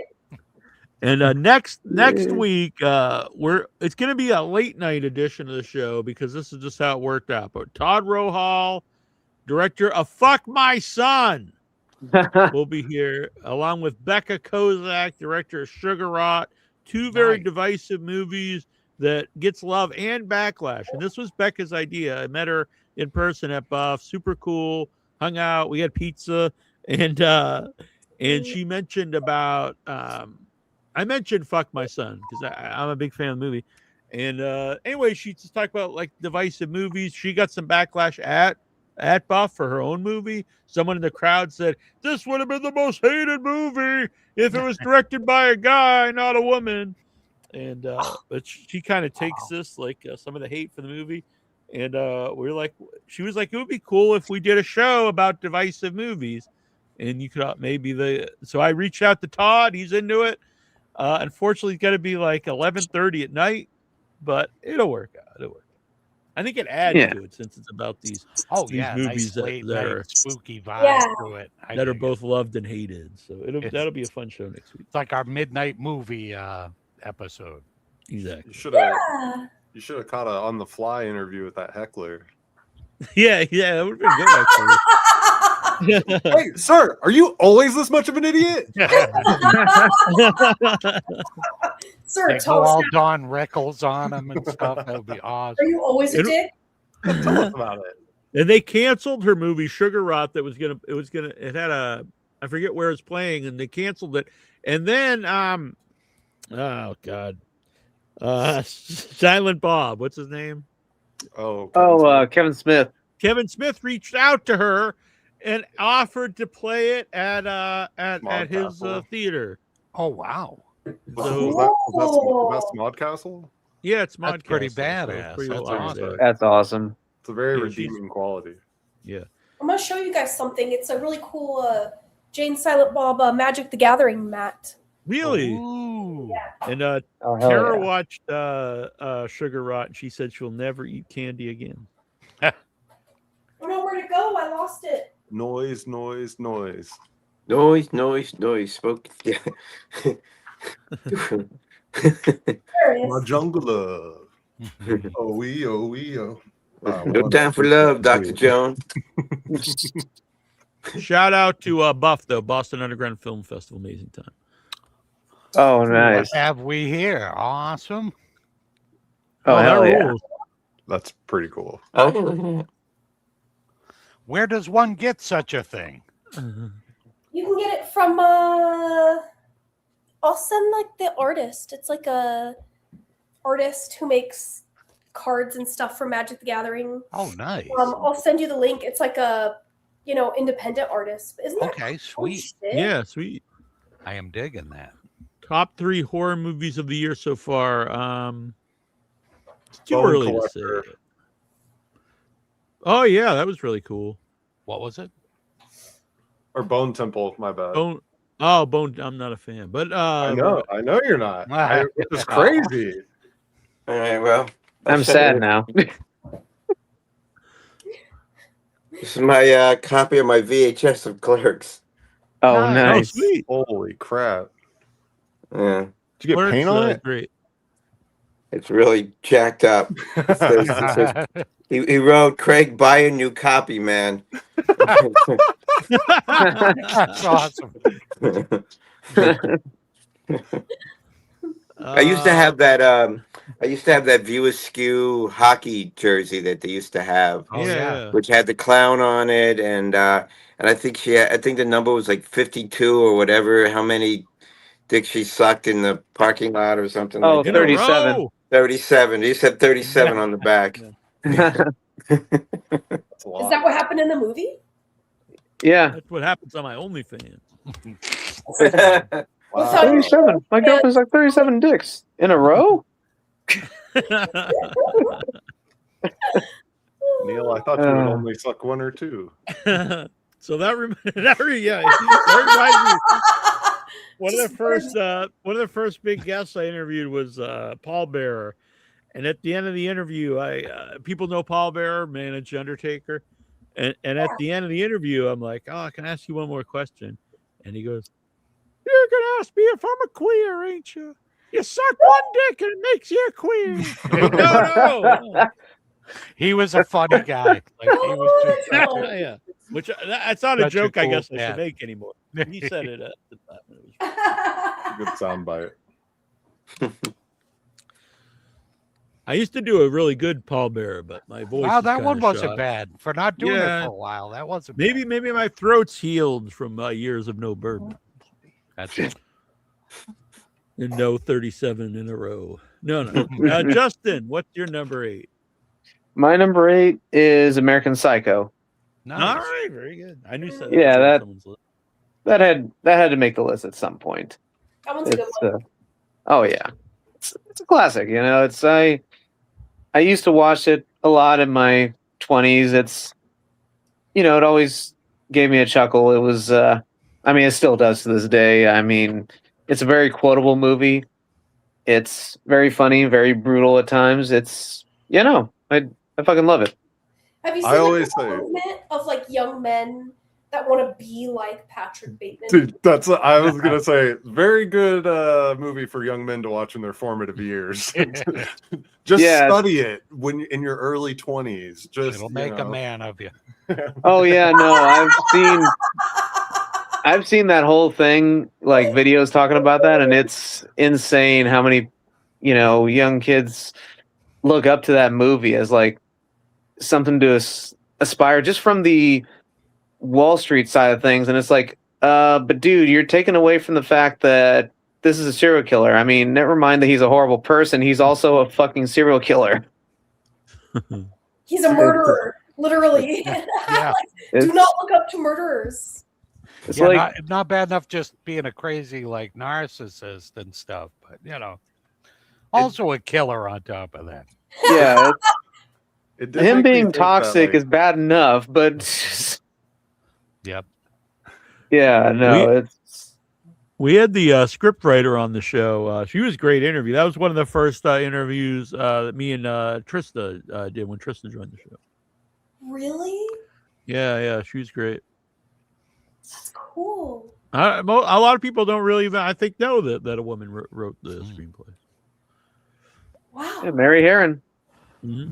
How is it? Does the film stray from the screenplay? I've never at all? read the book, so Well, no. it's based on a famous book, and then she wrote the script version. But like, is the movie pretty like on par with Yeah, the I script? think so. That's cool.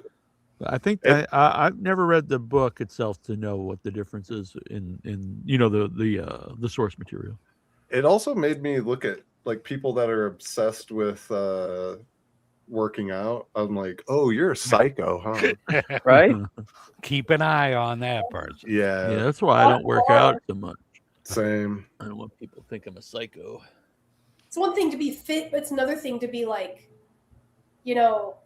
Like obsessed with it. narcissistic about it. Yeah. And be like, I am the superior thing. Oh yeah. No, I mean, I knew people that, and who knows, maybe behind closed doors they were borderline serial killers, but they had that same obsession as Patrick Bateman with fitness and with trying to be fit and not like having any shred of body fat on them. And it was just like, dude, why worry that much? Why stretch yourself out that much? Just so other people can look up to you? That's sad. Yep. It Yeah, is a do good things for question, though. yourself, Not to don't, spoil the movie, but is he even a Yeah, killer? good point. Good point. Oh yeah. Very true. And I mean, also, I got new business cards made without your head business cards. Speaking of Oh. American Psycho. Is this a trick, Neil? What are you going to pull out? No, it's a big part of the movie. It's they're comparing business cards, and I got some made before Buff, some new without your head business cards. well, They're I put pretty all of us sweet. on them. Me, you, Troy, and AJ are on the business cards. They are pretty swanky. Did you get them scratch and sniff? That'd be pretty sweet. well, What would without your head business card smell like? These smell like blood. Blood and fear. This one smells Well. like diapers that were sold. That would Just soak them in nickels. Well, if y'all excuse me, I got to go return some videotapes. Just watched the trailer for Pretty Lethal, and Amazon just ripped off a Jared Masters class. Oh, really? They do that a lot. Everyone wants to be a bodybuilder, but nobody wants to pick up no heavy ass weights. Well, my The picture, but look at the PFP.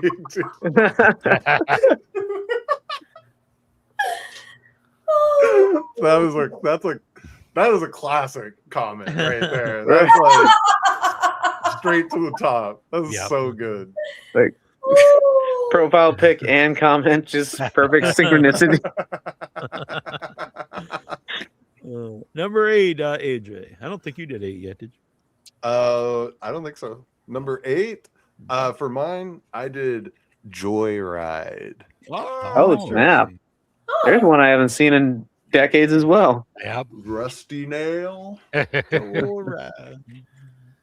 That was a really fun one for me, and I also am a huge like Steve Zahn fan. Like I don't know, guy's so charming, and so to see him in like a thriller, I guess, was pretty cool.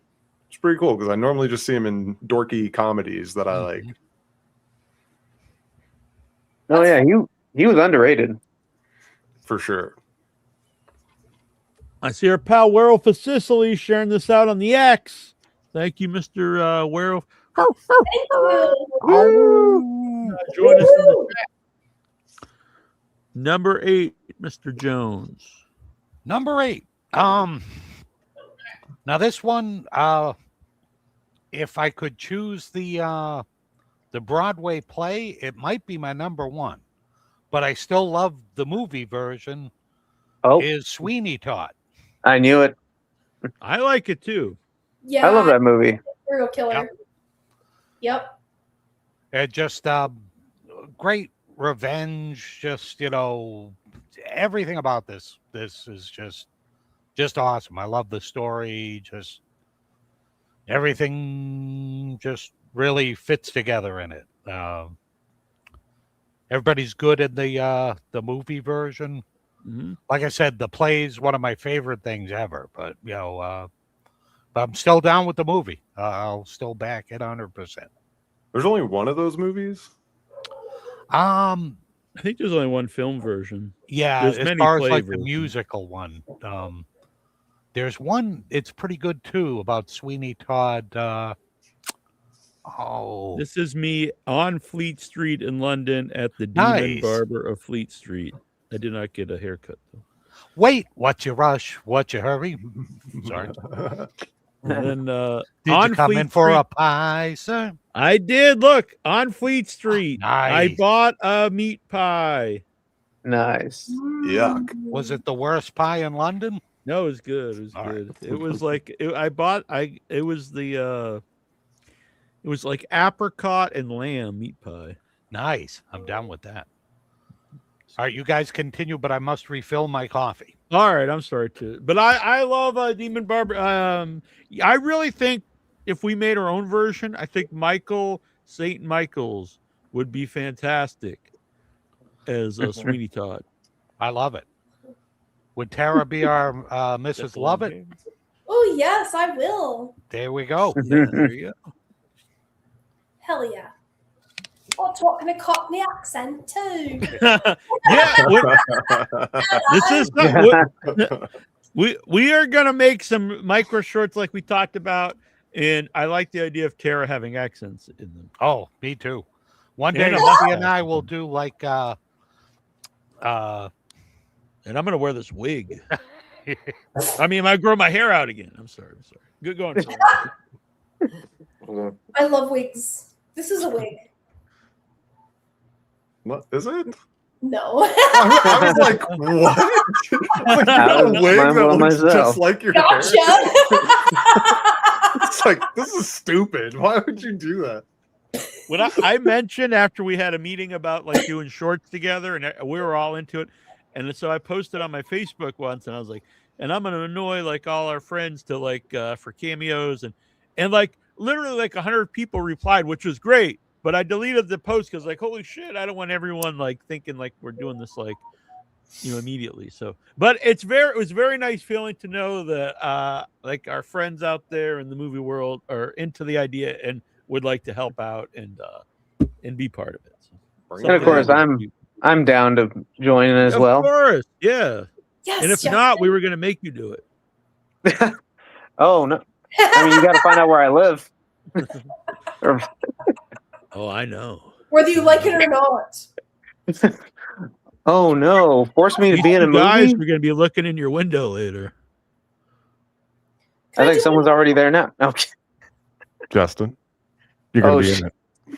Oh, AJ is up close. So mine's I used to- 7. Go I on, used to sorry. be neighbors with a peeping Tom. What? Oh, Yeah. Really? When I was a little kid. oh snap! That sounds very dark. Yeah, he never. Yeah, I don't know. We can go into that another day. Just leave it on that cliffhanger. I'll just leave it there. There you go. Headless critic Jason, Jason, you need to come back on the show one of these days. My buddy and his daughter are extras in an upcoming Steve Zahn movie filmed in Kentucky, and we're thrilled to meet him. What movie is it? Saving Silverman 2? Strange Wilderness too. Finally!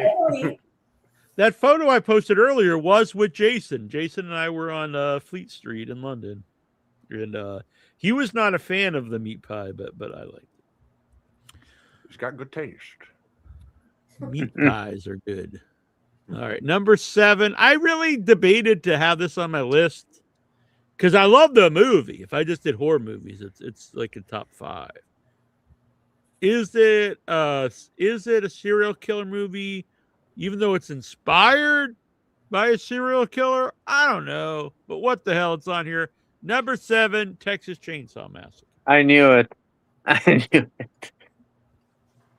Great movie. I talked about it earlier. Talked about it often. There's something about it. I mean, not only is it great, it's gritty. It has this feel like you're not supposed to watch it. They do something. No, listen to me. Listen, hear me out here. They take the handicapped guy and they make him unlikable. They make him like you. I'm not saying you want to see him get killed, but you're not that upset. You're like, this guy. Oh yeah, Franklin. Franklin is annoying as fuck in the movie, which I say is actually empowering because they make him a real person. He's not like a golden god who's flawless. You actually like, you know what? The handicapped guy can be an annoying asshole, and I think that makes him a normal human being. That's gonna go for it. Whoa, Franklin, it's gonna be a fun trip. I think as an unlikable handicap guy, I can say there's a lot of them. But they're not shown in movies. Usually, if they're in a movie, you have to be like, yeah, this guy, we love this guy. Yeah, because you have to think they're inspirational. Exactly. Yeah, that's really really annoying. True. When I first became disabled, I would go to a skate park and I'd try to like relearn how to skateboard. And if I had jeans on, everybody'd be like, "Get out of here, poser!" And then if I had shorts on, they'd be like, "Dude, so inspirational." And I'd be like, "Get away from me! Don't touch me!" That's a good social experiment. Yeah. And to keep it, so 2 things about serial killer, about Texas Chainsaw Massacre. Something that's overlooked in a lot of the sequels, past 3, I'd say. I guess you can include 4, but after that is they really fixate on just Leatherface. By himself, he's not that interesting of a character. You really need the family dynamic. Oh yeah, agreed. Which really makes it. And then Marilyn Burns sells that movie. Mm-hmm. She is so you when she's like going down the depths of insanity, you're right there with her. I would say the greatest Scream Queen performance of all time. Oh, I thought you were talking about the Jessica Biel one. I don't even hate that movie. It's fine. But the She original one's a was masterpiece. Butts. The remake though, they do stick with the family. I think that's a good idea. I don't hate the remake. I don't hate it. Yeah, I also It's too glossy for me though. I agree with that. Army Yeah, Army's so good though.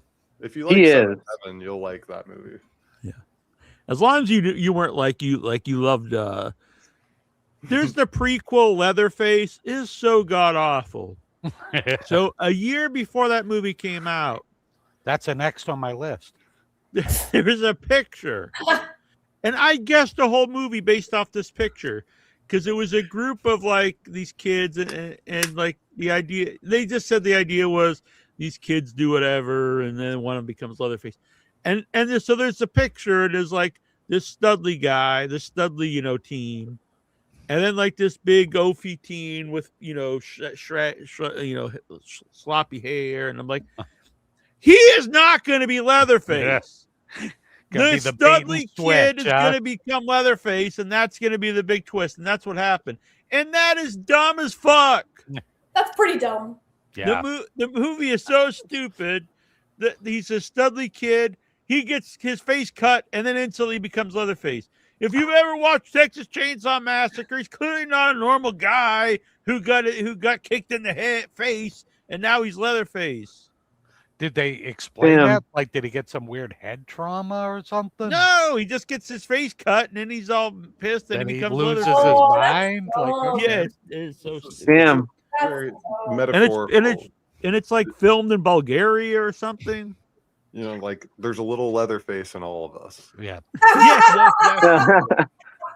Damn. Now I kind of want to watch that just to see how dumb it is. It's- Me it's too. so- I've it's never so had. It's so dumb. Like there's a little bit of a cannibal murderer living on a Yep. Texas You're pig farm. Like the old Grossman's ads, There's a little bit of Grossman's in everyone, you're which I always So- expected like a little Danny DeVito in everyone. That's just me. Hey, I think that's his pickup line. You have any little Danny DeVito in you? Hey, what's Exactly, up? yeah. That could be Stuttering John's pickup line.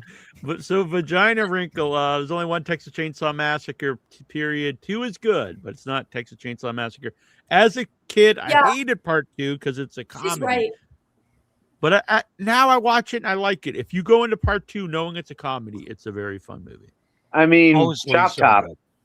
I was gonna Chop say Top. that's the one with Bill Moseley. Yeah. Yeah, Yes. Bill Moseley was at Buff.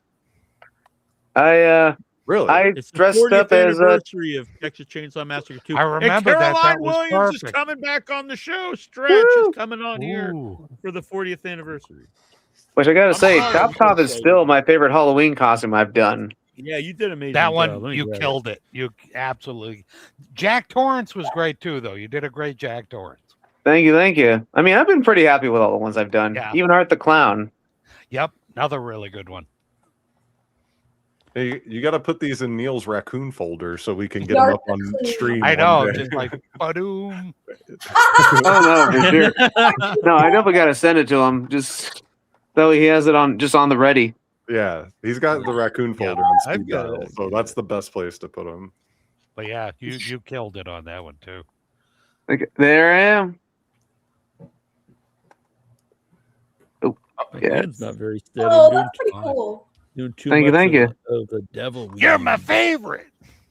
You should, Oh, that's fun. you should do other Bill Moseley costumes. That'd be awesome. Yeah. Yeah. Good. Oh yeah. Otis I've thought about Driftwood. doing Otis. Yeah, You could do 2 different Otis. Oh yeah, you'd kill it though. That'd be awesome. Tara's a big proponent of dressing up, which I am very happy that she's brought this to the show. Oh And yeah. I look like a Street Fighter character kind of when I do this. yes. Oh, I like it. Like Tammy now. That's great. Does anyone fight like this? It's gonna in do a Street big Fighter? spin kick on somebody. Yeah, No, the one Irish character. They have like a Don't dress like 1920s, Chun-Li one back episode. on Oh, You have a Chun He was Li. like my favorite. Yeah, Justin, dress up like Chun Li next episode. Yeah. We should have a Street Fighter themed episode. Oh god. Oh, this is Just a good randomly? one, Tyler. Repo the rock. Oh, I love opera. that one. Yep. Oh yeah, that one's a good one. Yeah, because he's cool in that too. Yep. Bill Mosley. Oh, we could probably get You hear Bill back on. Mosley singing, that's really great too. Bill Mosley, great guy. Lungs and livers and brains and hearts. Oh yeah, Vagina Wrinkle. She's getting all hot and bothered when she hears anyone talk about ogre. Ooh. I Who's can't Ogre? compete with ogre. He's in Repo. He's Repo Yeah. the Genetic Harper. He's what's he from? Is he Skinny Puppy? Is that the band's from? Oh, I'm not sure what the band is, but he's Mosley's brother in it. He wears a mask. It's a pretty cool character. Pretty cool. I think he's like a child molester. Oh, Oh, Yeah, I would That's write cool. Skinny Puppy. God. That's our next theme show. Come to Child Molester Night here on In Your Head. Deal. We're all gonna dress like our favorite diddler. Watch us get Oh banned my on YouTube. I forget The what old day dress that like is. Neil. I'll be absent. We'll have to do that one on Rumble. I'm gonna sing Oh, along, and I'll be God. diddler on the roof. Oh god. One of my picks could have been on that list. Fiddle about, All fiddle right. about. Number 7. I'm your wicked Uncle Ernie. I'm glad you won't see or hear me as I fiddle about. That I'm episode, glad you got the reference. Keith Moon owns it, Tom. that Oh, yeah. episode wouldn't even get us banned from Discord, by the way. I don't know what Discord is the hell the I wild You're right, AJ. I don't think people realize how insane Discord is. Neil I might just be like the only person to have ever been banned from Discord. There's like straight Neil's- terrorist groups on Neil's the there. game changer. Yep. How the hell I did you just get thought that? worse Animals person than I on here. realized. We've had, everything. But I always No think I'm a Nasty nice Neal. guy, but like my co-host quit. They never talk to me again. I get banned from Discord.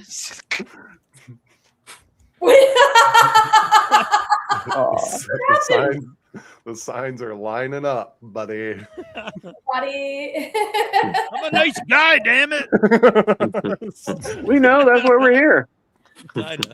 I appreciate you don't want to end up like the rest of the victims. You'll agree with that. that.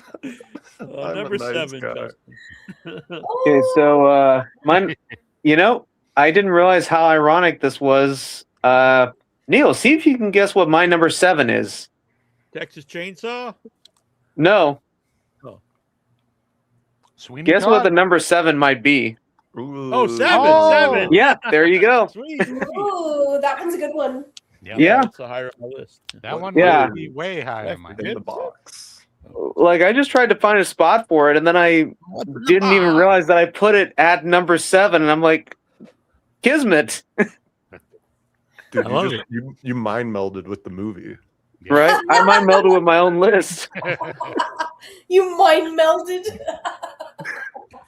You Mine mind-melded melted, with your actually, soul, really. bro.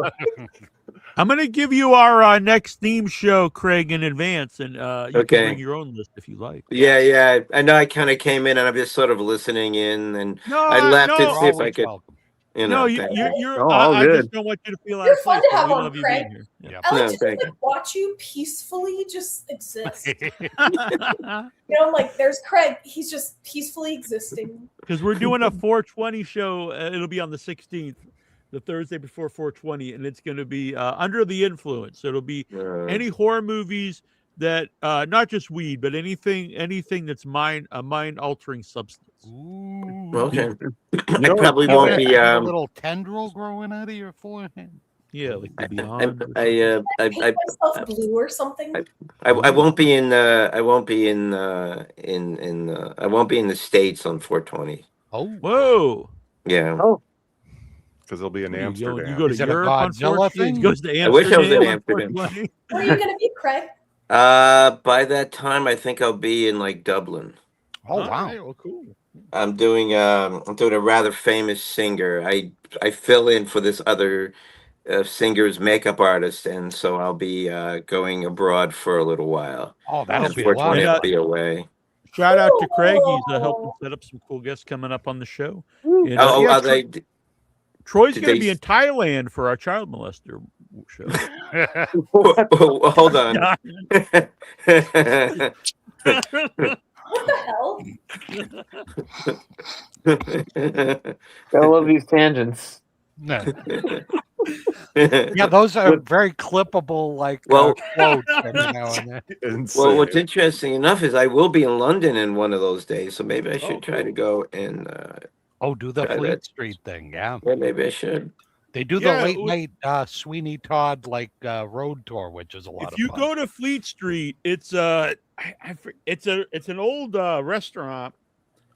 I forget the name of it, but they have meat pies there.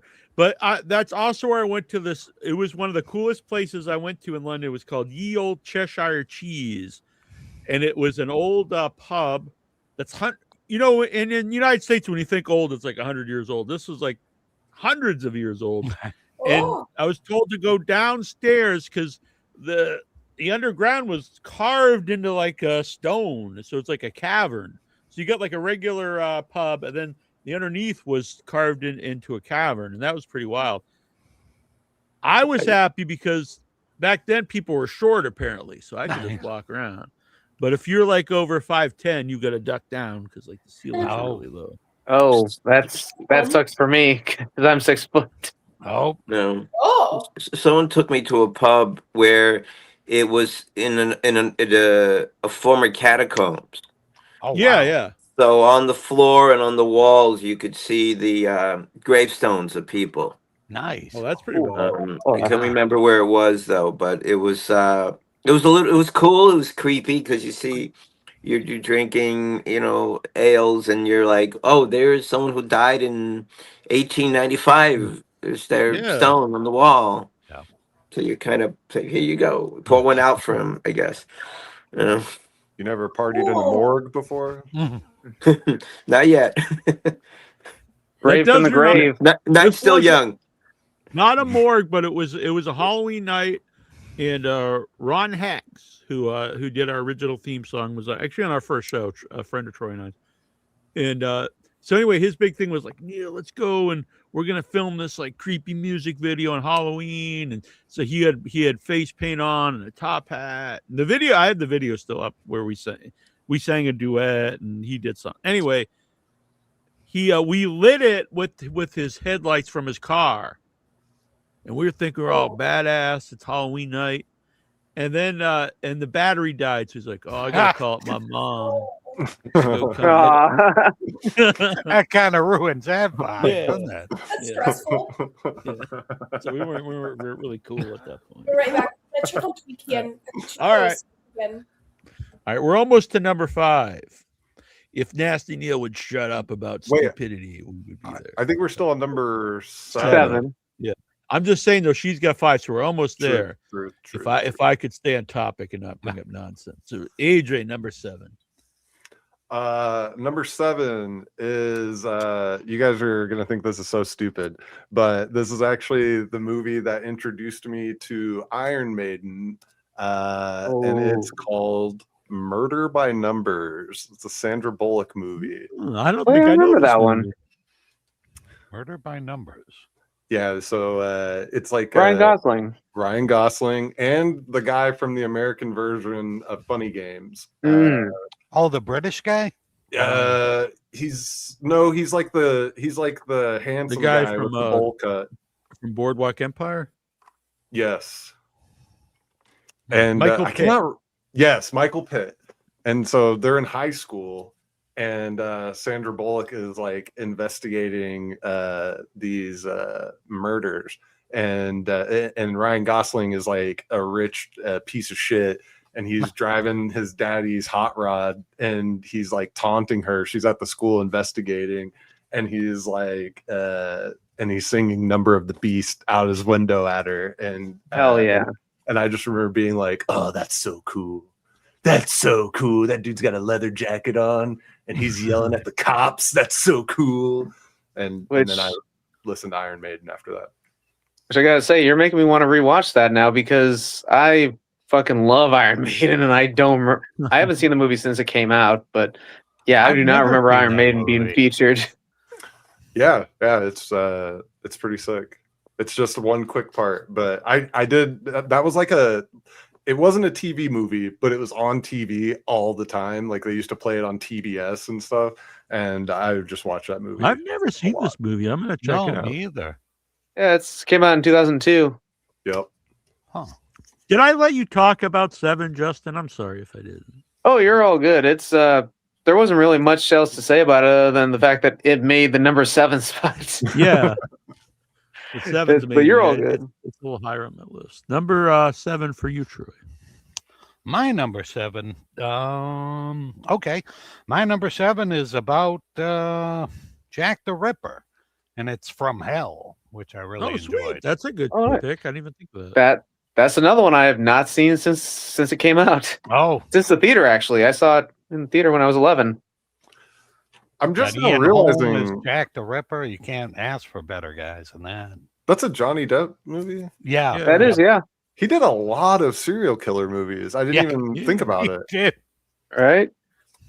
That's not what I would Russell's normally say. Oh, Johnny Depp, the guy in all the serial killer movies. Like, Yeah, and then like he even plays a killer in what is it? Secret Window. Yeah. mhm. Oh, that's right.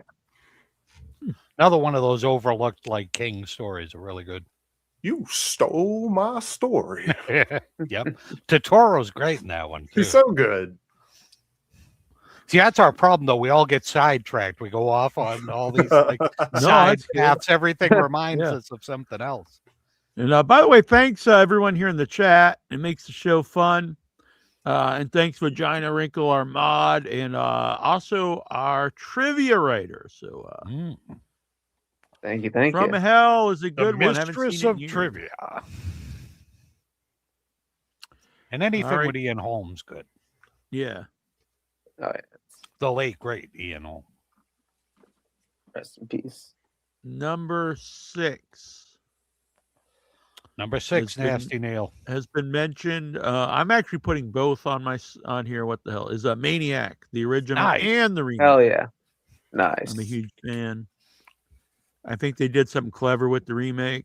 They went against cast, but they didn't keep. They changed the character to fit Elijah Wood, which I think is fitting because you can't have Elijah Wood play like this gross guy that women don't want to be around. Doesn't really make a lot of sense.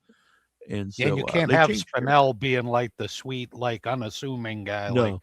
Like I like, will say, as he- much as I love the original Maniac, I do think the scene where he tries to fool the woman and he's suddenly like this, he's dressed nice. I don't think it fits the movie. It should have been cut out of the movie, but I still love the original. Number 6. that's one of those actors, just like one of those truly like, tragic endings, Spinell, Yeah. who, like Oh, yeah. he cut his leg like when he was in the shower and ended up bleeding to death while he was just, resting up from that. He cut his Yeah. femoral artery. Apparently, he always wanted to be like the modern day Boris Karloff. That's why he started doing the horror movies, and because he was in like mainstream Rocky. movies, Yeah. Rocky, Oh, yeah. Damn. Driver The and stuff. Godfather 1 and 2. Yeah. Yeah. Yep. These little movies, Yeah, but he really wanted to. And he was apparently really hurt by Stallone because like he helped Stallone make Rocky, and then like Stallone like kind of just turned his back on him when Stallone wow. really took off. That's Hollywood for you. Yeah, that's pretty Netflix. crappy. Yeah, I think the last thing they did together was Nighthawks. Oh, I love that movie too. I haven't seen that one in so long. It's a good one. Rutger Hauer, right? Yeah. That's yeah, the he's one. the bad guy in that one. He's so good in that too. So, Also, who Billy else D. is- Williams. Yeah. Yep. Well, Billy D. Williams, right? I was just thinking, who was the one that did someone tell the story about Spinell when he had the fake head on his Yeah, TV? Yeah. we didn't say it, but yeah, No. he kept it the head for Maniac on his TV. That's 'cause- tremendous. And when the cops came in, they thought he was decapitated because he was facing away from the front door. So all they could see is him from like the feet going towards the TV, and there he had his head on the. His head was on the television. So his fake head was on the. So they thought they were at a murder scene beginning. I forgot who told me that story, or did I hear it here or some other place? I can't remember. Oh, I don't know. Yeah, the story's been told, so it's cool. Yeah, I mean, yeah, I know it's cool, but it's cool. Yeah. yeah. There's So that Joe John. Spinell wanted to be the next Boris Karloff after I played Truett, and I also played a serial rapist in a movie that's not been released yet. I want to be the next Joe Spinell. Nice. I like Do it. it. I'm back. Welcome back, Welcome young back. lady. Welcome You back. didn't frighten us on your return this time. Mm-hmm. Almost right on time. Justin, you're number 6. My number 6, Brian De Palma's Dress to Kill. Oh, wow. That's a good one. That's I was one trying to didn't remember that. That's with Nancy Allen, right? That's the one, yeah. I was And, trying to remember Michael the name of Caine. that movie. Right. Thank you. Yep. I Yeah, haven't no seen worries. that one in forever. You know, it's a good one. It's and I think that one's also, yeah, that's set in New York, isn't it? Mm-hmm. Probably. Yeah, New York in the a lot of people 80s. die there. Yeah, it's that elevator scene is just fucking just great. No, it's just a great, well-made movie. I love that one. I love almost anything Brian De Palma did from Phantom of the Paradise up until Snake Eyes, I guess. You didn't like Snake Eyes, or that's when you stopped? That's when I stopped. Oh.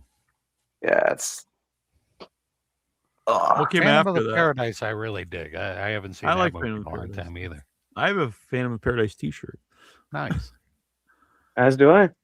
Mine says Death Records. It has the Death Records logo on it. Oh, sweet. That's good. I don't think mine. I think mine's like the poster, like the Oh, guy. nice.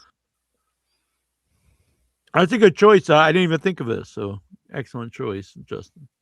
Thank you. Try to Number think outside the 6. box. Yeah, number 6, cousin. We already hit it, but it's the Frailty. That's the God's excellent. Hand fillers.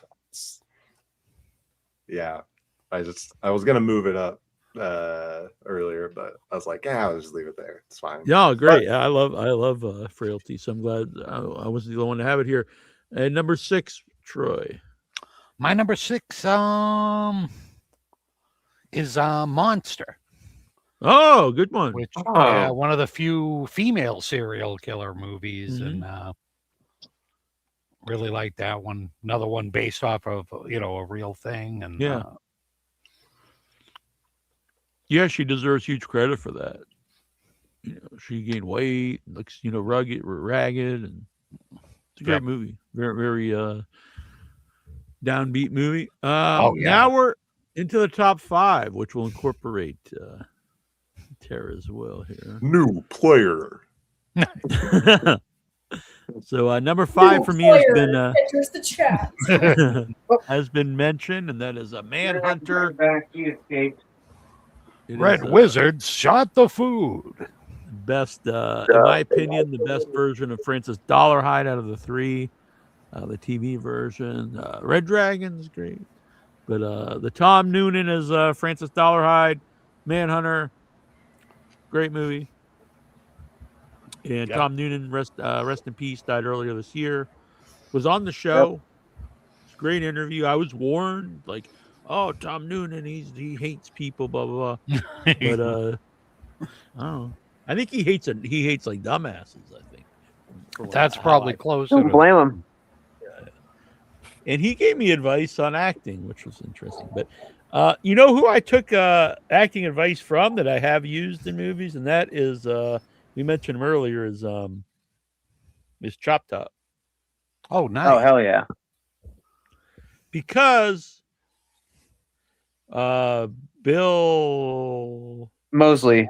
Mosley, Wow. I was like, Bill, you play Chop Top, who's like a Weasley character, and you've also played Otis, who's big and he's like menacing. He's also been in soap operas. Yeah, and I was just like, how do you? Because he's not like all in makeup in either one. Well, he's got makeup in Chop Top, but what's the secret to be able to play like a and also, and he told me that if you want to play like a small Weasley character, it's not really about your size or anything. You put your weight in your chest, like in your shoulders, so you're like Yeah, what do you say? Like the center of gravity, right? center Or of something like gravity that. right Yeah. here. And then if you play if you're playing a menacing guy, you put it in your balls. And as soon as you do that, you kind of walk differently. You're almost like John Wayne. And so anyway, so I played a serial killer in a movie where I played very, very menacing, and I used that. And in Truett, I kind of went back and forth, different things. So anyway, it was good advice. Bill Moseley. Yeah. Just where's the wisdom? Put it in your balls. Right. Yep. Boom. That's also my number 5, Neil. And when I played Backwards Bob, he was more. That's true. All right, my 5 was Manhunter. Number 5, Justin. My number 5 is M, the original 1931 M. Nice. Ooh. Mm-hmm. That googly-eyed guy. Peter Lorre. Yeah, that's him. Yeah, Peter Lorre's. Uh-huh. Great serial killer role. Fritz Great. Lang. That's the Yeah. one. Yep. Ooh, I like that movie a lot, actually. Yeah, it's great. Yeah, that one is No, so it's great. It's super good. It's If we had podcasts back in the 40s, Peter Lorre would have been a great guest. He would have been the man. We would would have been a radio show. Man, Yeah, see, Peter when we were making Lorre, this movie, Vincent Price. we shot it all on film, right? We woke up early, right? We went down and we said action. Which, yeah, that his whole monologue at the end of that movie is great. You know, talking about how, you know, anybody else the way they act, you know, but his thing is he just has to act on, you know, his urges. He can't control them. Heavy duty. It's great. Yep. Great movie. Very disturbing. Neil, Absolutely. you just gave me a great idea. You should take your little AI and make some podcasts for old movies of people who are dead. You know what I mean? Well, all right. Yeah. Oh no. That would Audio worth the only. time though, because like We're gonna get some people love it, some people like, I'll never listen to this show again. Just be like, we found some unreleased tapes. because one of Peter Lorre's like drinking buddies was Humphrey Bogart, and like how cool would that? If you were out and about and you see like Bogey and Peter Lorre hanging out, and like when we had Sarah I interviewed Sarah Karloff. She talked about God, what movie was it? But it had Peter Lorre, Boris Karloff, and then maybe Vincent Price. oh, the Raven. Oh, Yeah, and like they all would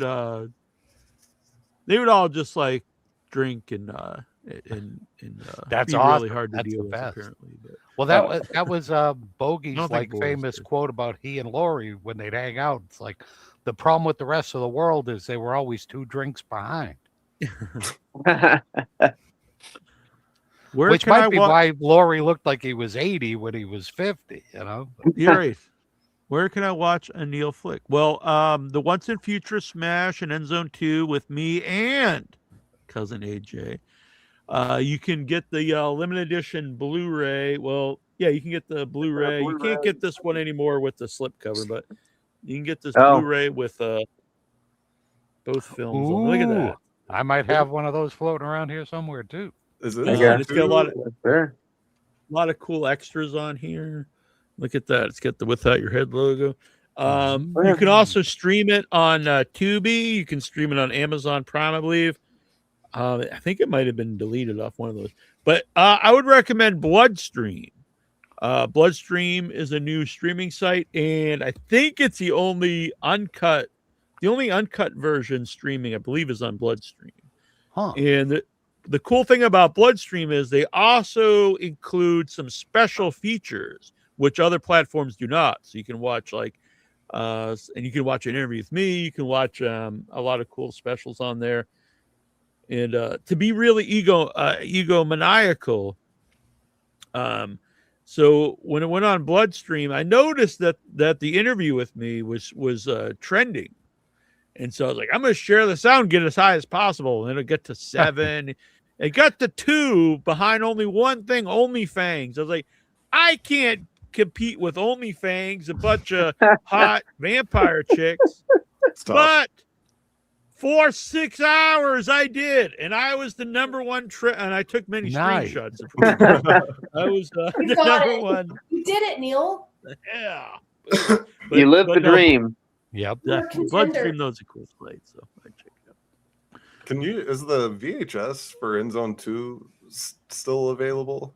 I think I think there's a few left. I will have to ask Michael and Sophia. Because that movie on VHS is awesome. I agree. Actually, when Bubba talked about earlier watching movies on VHS, the VHS cut of this is the best way to watch a movie. It's so good. Oh, okay. I'll have to get a VCR then. Yeah. I still got mine functioning to this day. Right. Huh.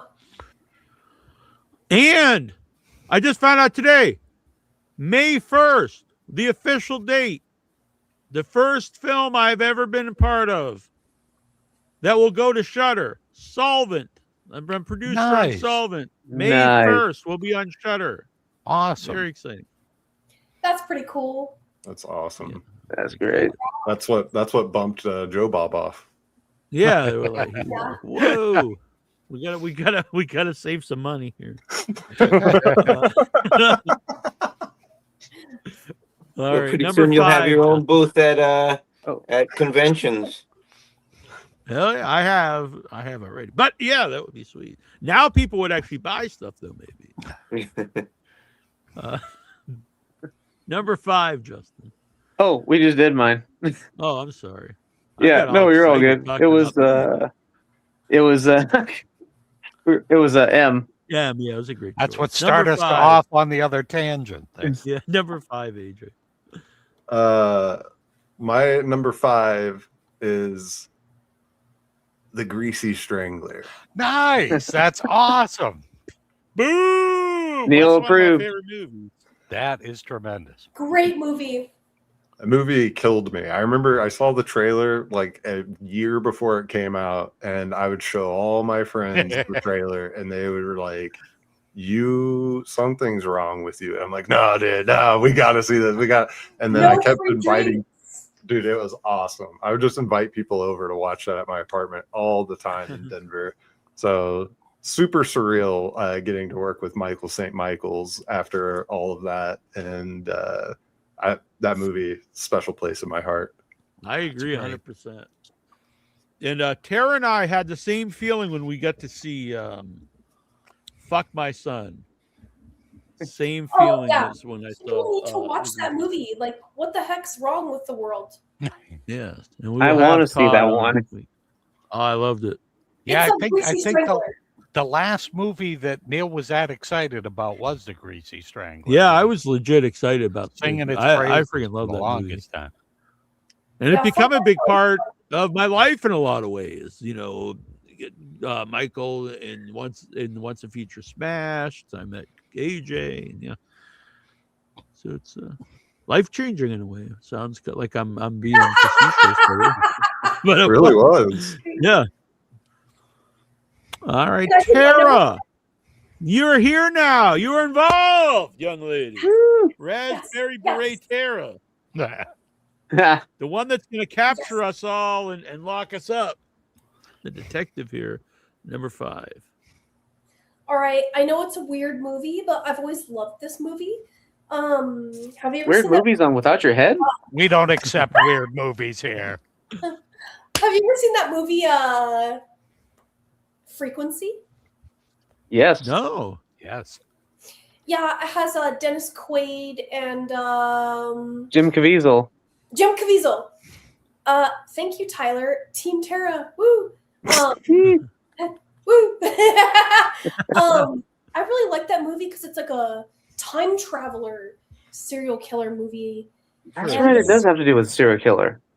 Yeah, and I always thought it was so cool. Like, even though the movie was rated PG-13, I always thought it was really edgy because like the way the killer went to kill people was really like dark. You know what I mean? Like No, I don't definitely. know. That movie, if no one out there has seen it, it's actually very disturbing and very good. I think it's from like what 2000. 2000? Okay. Yeah, I'll just like look I it think I up for watched cheating. it when I was like a little kid, and it always stuck with me because I like that it was a time traveler movie, like Which where I'm he's just. huh? Oh no, I was just realizing it's a movie that stars two hardcore Christians actually, Who? Yeah, Dennis. Dennis Quaid and Jim Caviezel. That Hey, is kind of funny. but it's really good. It is a good movie though. Because the guy who plays the killer was so believable, and like there's this scene where like, do you remember the scene, Justin, where Dennis Quaid is like trying so hard to like stop the killer, right? Yeah, And goes to like the bars and stuff where he frequents. yes, and he goes to this like nurse's apartment, and there's like the record just playing on repeat, and he's like, oh no, and she's all like strangled to death, and he's like, oh, I didn't catch it in time. That scene to me just like always stuck with me, and I was like, whoa, like.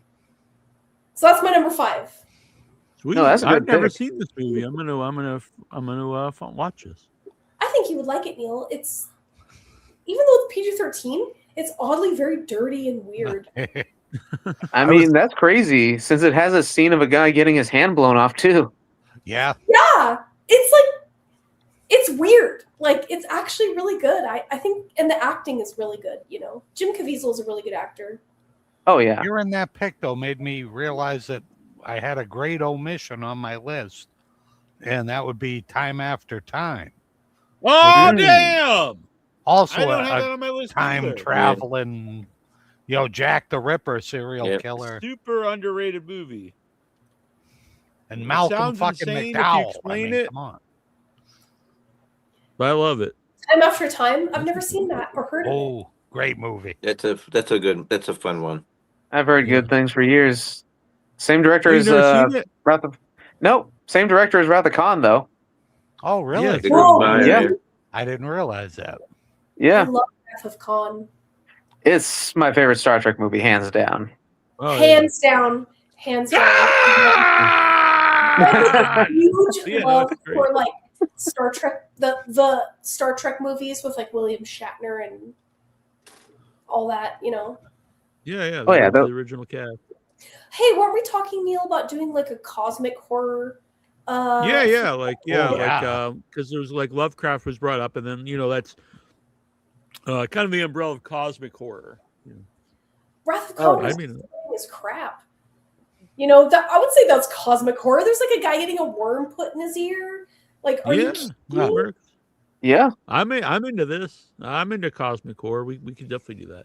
I'm I'm a down. big fan of these theme shows. I think they're a lot of fun. Oh, yeah, me too. I Yeah. love them. I have a Oh, great I time. love him. I'm a big No, fan definitely. of Ricardo Montalban's fake chest in that movie. Yeah, we should all wear fake. That wasn't fake, I heard. It was a fake chest. I forgot about that.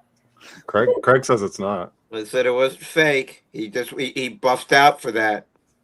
yeah. Really? Montalban has swore. Basically, he took it to the grave that he did push-ups just to get that chest. Wow. Damn. I don't buy it. You're number He was 5. still my Troy. favorite character in Freakazoid, though, Ricardo Montalban. Oh yeah. The cartoon. Yeah, yep. Oh yeah, that's true. My number 5 was the same as Neil's number 5. It was Manhunter. Oh, sweet. Good choice. Oh yeah, that's right. Before we get to the top 4, should we do a couple trivia? Hell Yeah, yeah. let's do it. All right. Trivia up, Daddy-O. You guys' We're getting genes to the are deep- running strong tonight. You're like, I also have the same number. Thank you, The Jones Vagina Wrinkle. boys. The trivia starts easy and gets hard. So number 1 All right. question. What serial killer is Leatherface based on? Again? Ed Gein? Yep, again. We all agree. Number 2. Dennis Rader called himself BTK. What does BTK stand for? Find, torture, kill. Find, torture, kill. I believe that is correct. I'll check the answers. Yes. Find, torture. Number 3. In the famous shower scene in Psycho, Janet Leigh is murdered. Who is Janet Leigh's famous scream queen daughter? Jamie Lee Curtis. Jamie Lee Curtis, yeah. Yep. Very good. By the way, we actually had Janet Leigh's stunt double for that scene on the podcast. Nice. Really cool interview. That's really cool. Hell yeah. And still very nice looking lady. Mary, number 4. Mary Ann Polly Nichols is considered the first victim of Jack the which Ripper. Whoa! Jack the Damn. Man. Creepy Like, I Craig's know living all up the to his- victims. Hell yeah. Nice, Craig. Oh, yeah, Nichols, yeah. Mm-hmm. Great job, Craig. Number That was just before he hopped in his time machine and came back. if you mean Kane Hodder, yeah, Kane Hodder's been on the show at least a couple times, and I've hosted panels with Kane Hodder, which is very cool. Cool. I I got watched choked Peter out by Kane Hodder. get drunk Yeah, at yeah, that he concert strangles me. with the guy who played the T-1000. Oh, nice, yeah. Oh, Robert Patrick? Hell yeah. Yeah, they were all taking shots together. It was really fun. Ah, that's awesome. Let me find this real. Trey mentioned Kane Hodder strangled me when I was like really big on in the convention world. Like, I knew Kane really well, but yeah, And people would always strangle you. it's true. There he is. Oh, nice. If you watch it in the video form, it's kind of weird because you can tell when Kane gets like a little too into it because Neil's eyes start bugging out. It's like, So that's why they're like that? Exactly. You got the Marty Feldman from Kane Hodder. Number 5. What was John Wayne Gacy's clown name? Oh, I know. I know too, if no one else knows. Pogo the Clown. we'll go. Boom. Who's also a wrestler in XPW. So That's probably how XPW I know it. was a wrestling company owned by Rob Black, a porn producer. And they had some weird ass gimmicks. And one of them was Pogo the Clown. And the vignette would, like, they would show him, like, taking kids out into the woods. With a then, shovel like, on his shoulder. And then, stuff. like, later on, he'd be patting down the ground and, like, a little kid's hand was sticking out with the glove. And this was, like, a wrestling show. It's like, what the fuck? It's fun. Yeah, and then he had a lot of like porno actors on his a lot of them. wrestling too. Number 6. Which serial killer feigned injury to lure sympathetic victims? I know. Oh, Ted Bundy. Boom! Sarah. Boom. Number 7. What is the name of the fictional serial killer in the movie 7? John Doe. Kaiser Sosa. John Doe. Is it? Yep. It actually is.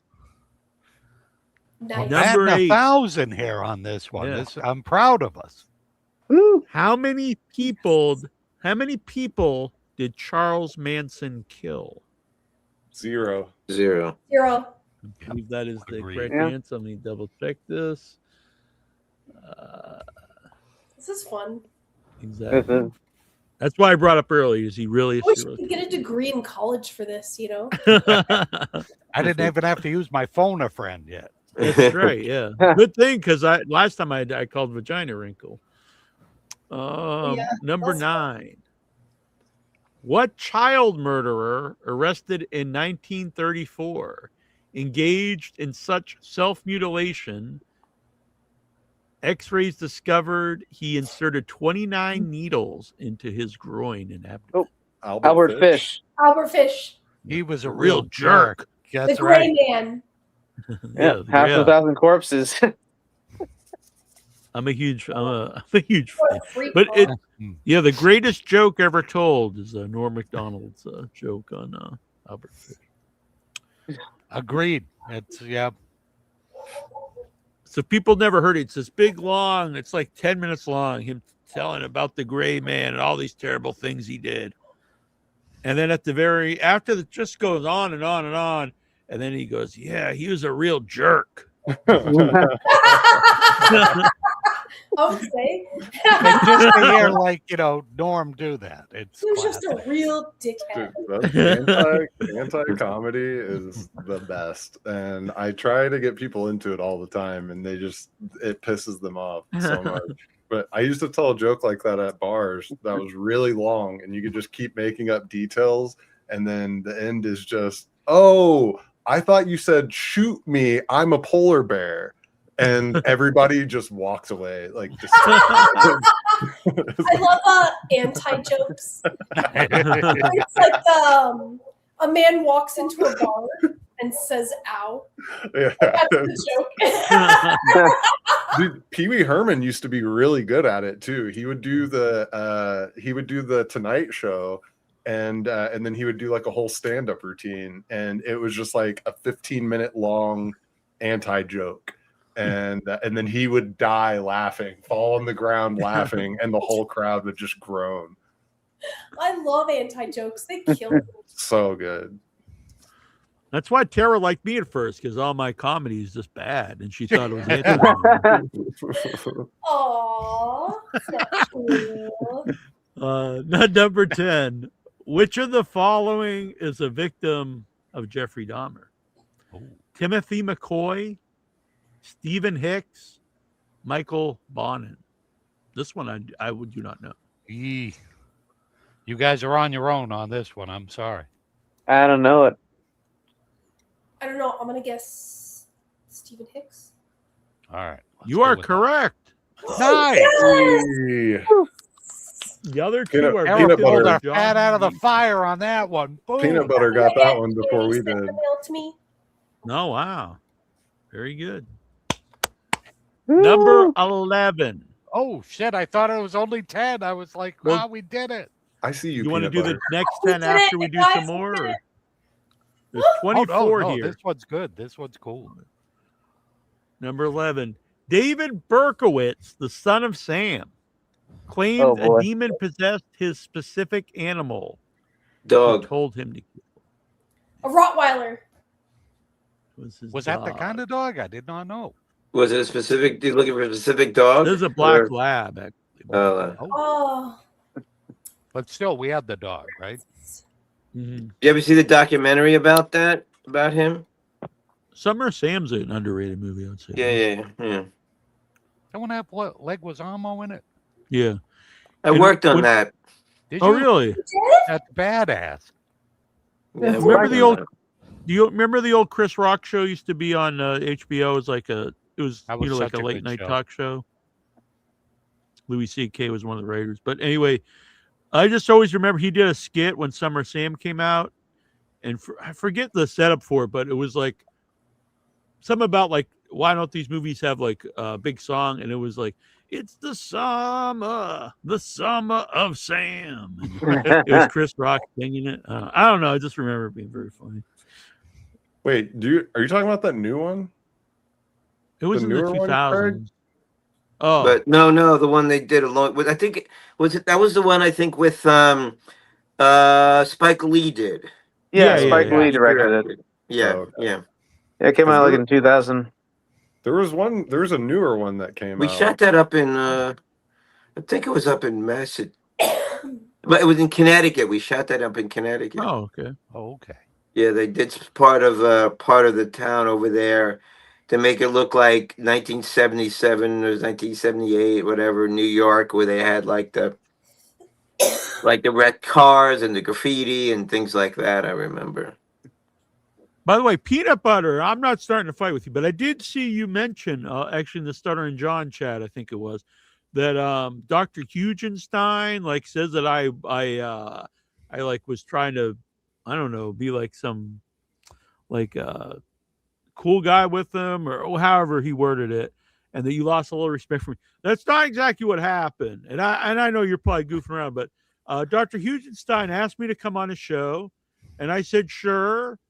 And then he gave me a couple dates, and I was not around, I wasn't home, and then he started going around in chat saying that I was begging him to go on his show, which wasn't accurate, and so I just decided not to do the show.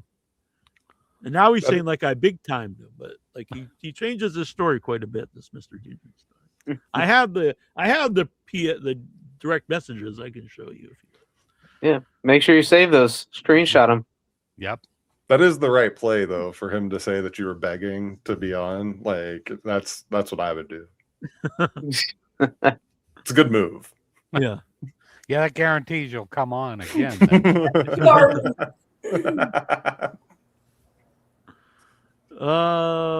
Where are we? Number 12. But I like peanut butter 6-6. You're good. You're good egg. What is the character's name of? I'm sorry. What is the character's name of the woman Buffalo Bill captured and put in his well? Shit. I don't know. I know. I don't All I know know, this one either. she had just really keep bad thinking- skin. Yeah. You big old fat lady. Real bad skin. She needed a lotion. I know she does conventions now. I should try to get her. I have no idea. I didn't know this one yet. Catherine Martin. Oh. Ooh. Lotion girl. Yeah. That was a challenge. Yep. That She was got us good on one, that Virginia. one. Man, Yep. you got us. You stumped the panel. You stumped us. I think Number we've hit 13. hard mode. Which Yeah. famous movie director was married to Sharon Tate? Who was tragically Roman killed? Polanski. Polanski, Yep. yeah. It was also, Once Upon a Time in Hollywood, famous. Remember, he also did was it the Fearless Vampire Killers? Yep. That's true. She Yeah, was Yeah, in I mean, he that. did a lot of great movies, regardless of. Also, Man. yeah, go ahead, yeah. What else? What Call else is he back to famous our for? earlier talk. yeah. Candles. Yeah, huh? when Troy's in Thailand, we're gonna have him. Hang out with He's Polanski. gonna come on the show. Oh man. Jeez. But a great director nonetheless. Number 14, the David Fincher series Mindhunter was based such a good series. on the book by legendary FBI profiler John Douglas. Which 6'9" serial killer was a frequent focus on the series? He's a man I brought up earlier. You go, Neil. Into much That detail. one's you. Ed Kemper. Ed Kemper? I am a huge Ed Kemper aficionado. I've tried to Neil's get got the a real. poster of Ed Kemper on the wall there. I've tried to get the real man on the show. I made an Ed Kemper. This is probably not a good thing to do, people, but I made an Ed Kemper video game parody. Oh my god. Good Lord. Is this when Without Your Head gets canceled? It was this episode. I don't I think mean, we you can know. get canceled during the Epstein administration. Oh there's some- god. True. But look, it looks fun. Oh yeah. Oh god. It's so fun. It's just a movie about a serial killer. What's wrong with that? It's one of his. That may or may not be one of his victims there. Oh, Or a sidekick. Yeah, that's not stuff you should do, people. Don't do that. Nasty Neal Yeah, I feels was dirty showing now. I was showing an idea of of stuff not to do with your time. Yeah, it's like that dog you got as a gift. Yeah. yeah. That's what not to do, guys. And yet that's not what got you kicked off of Discord. Yeah, That is don't still know. allowed on Discord. right?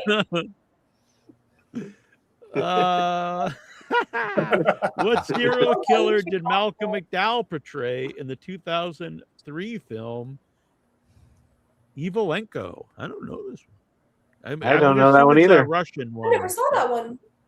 Yeah, goddamn. I know there's a Wow. famous Russian serial killer. That's who I'm guessing it is, but I'm not positive. I'm gonna say that was yeah, that was Yeah, Andre Nikita. Andre Chikatilo. I believe that is the person I was thinking of, but I I have would the not book have known that one. Ah, Oh wow. Yeah, I think that's a person. Shit. See? I'm not the only weirdo Read here. it. Yeah, you guys got some weird stuff, huh? Oh yeah. High five to Tara. Number 16. Which serial killer was the Clove Hitch killer loosely based on? These are hard, vagina. Yeah. oh yeah, Vagie's hitting us with some toughies. He's tonight. getting us. Oh my god, I don't know. I knew we hit hard mode on that Professor Catherine Martin. Vaggie, like Like your bringing out the good stuff. Damn. Clove hitch. Leonardo. Dennis AJ? Rader, the BTK killer. I did not know that. Mm. I've not seen that movie, actually. Oh, I've heard the name, but All right. So Gigi Allen Next was one boys is- with Casey. That's some good trivia right there. Yeah. Did anybody know that? what's that? Wasn't he the one who would like shit on stage? Yeah, yeah. Gigi Allen was friends with Casey. It's crazy. Really? Oh god. That's what someone in the chat said. Our Henry resident Port- beefcake. Henry Portrait of a Serial Killer was based on Henry Lee Lucas. Who was Lucas's partner in crime? I know this Tom Tolles. one. Well, as a character he played, it was Yeah, the real guy was like more like mentally handicapped, but Otis Toole. Oh, so you can learn some stuff on Without Your Head. It's an educational show. Yep. Very The useful. more you know, because knowledge is power. Yeah, the Right, Justin? real people. Henry had they had sex together, and they actually cut that out of the movie because they didn't think it really fit the actual movie. But there is a scene of Real them. life? Like, the real life. It was more like a power based thing, like because Otis was kind of like, not all there. Number 18. Which infamous killer was the book The Devil in the White City based on? H.H. Holmes. Hunter Holmes. Yeah. I have no idea. You know what? There's an I don't know if it ever came out, but when I was at I forget, it's a big convention in Chicago. It was a gaming convention, and I played a it was the board game based on H.H. Holmes. And it was like a sample. I don't know if it ever came out. Oh. Yeah, You're he had right, though. escaped his house. That Yeah, the yeah. house he was- Yeah. Yeah, the H.H. the murder house. Yeah, maybe it has come out then. Oh, gee. H.H. Holmes is correct. I know wasn't Scorsese making an H.H. Holmes movie? He's been trying to. Yeah, I would love to see that. All right. He'd kill it. Huh. Yeah. Pun intended. 19. Huh? He would do a good job. He would. David Parker Ray kidnapped, tortured, and murdered women in his trailer. What was his serial killer moniker? Toy box killer. Whoa! Nice. Is that, check here. You're correct. You are correct. I did not know that one. Oh, Buzzer beater. man. Do I get to be sent candy in the mail for that? Yeah, 100%. You just grab it out of those. I do vans. actually have something to send you, Tara. Remind Grab it out of the van. 20. There's 24 here, so number 20. Thank you again, Vagina Wrinkle. This has been very fun. Oh yeah, this one's cool. Yeah, thank you. These are good. They are. Nothing gets past Tara. Tara, yes. Hell yeah. Yes. What was the fashion accessory believed to be the inspiration that the self-named Zodiac killer used for his own moniker and signature symbol? Belt buckle. I'm going to guess a necklace, like a brooch, but I'm not positive. I'll say a Anyone ring. else have? It's like Oh Necklace? wow, I didn't know this one actually. The Was this Zodiac watch brand. Oh. It was a watch brand. Oh, I did not know Huh. that. did not know either. who knew? Vagina Wrinkle has one actually. Nice. Number 21. These are progressively get harder, she said. What digital device did Dennis Rader BTK send to the news that directly initiated his own arrest? Floppy disk. You are correct. Nice. Mm. Tara's our secret weapon. Yeah. Yeah. Baba. Maybe we got to worry about her because she knows so much about Mhm. this serial killer. Yeah. She knows too boy. much, this one. Hey, Nathan. We're doing good. They're very impressed by Doing great. Tara's knowledge. In what state was Ted Bundy put to death by electric chair in 1989? I think I know this one. Was it Texas? Florida? Please. That's what I'm thinking. I think it's Florida. I'm going to Tennessee? go with Texas. It's definitely in the South. Yeah. It is indeed Florida. Nice. Ah, okay. Florida? Is that the same as Florida? Florida. Florida.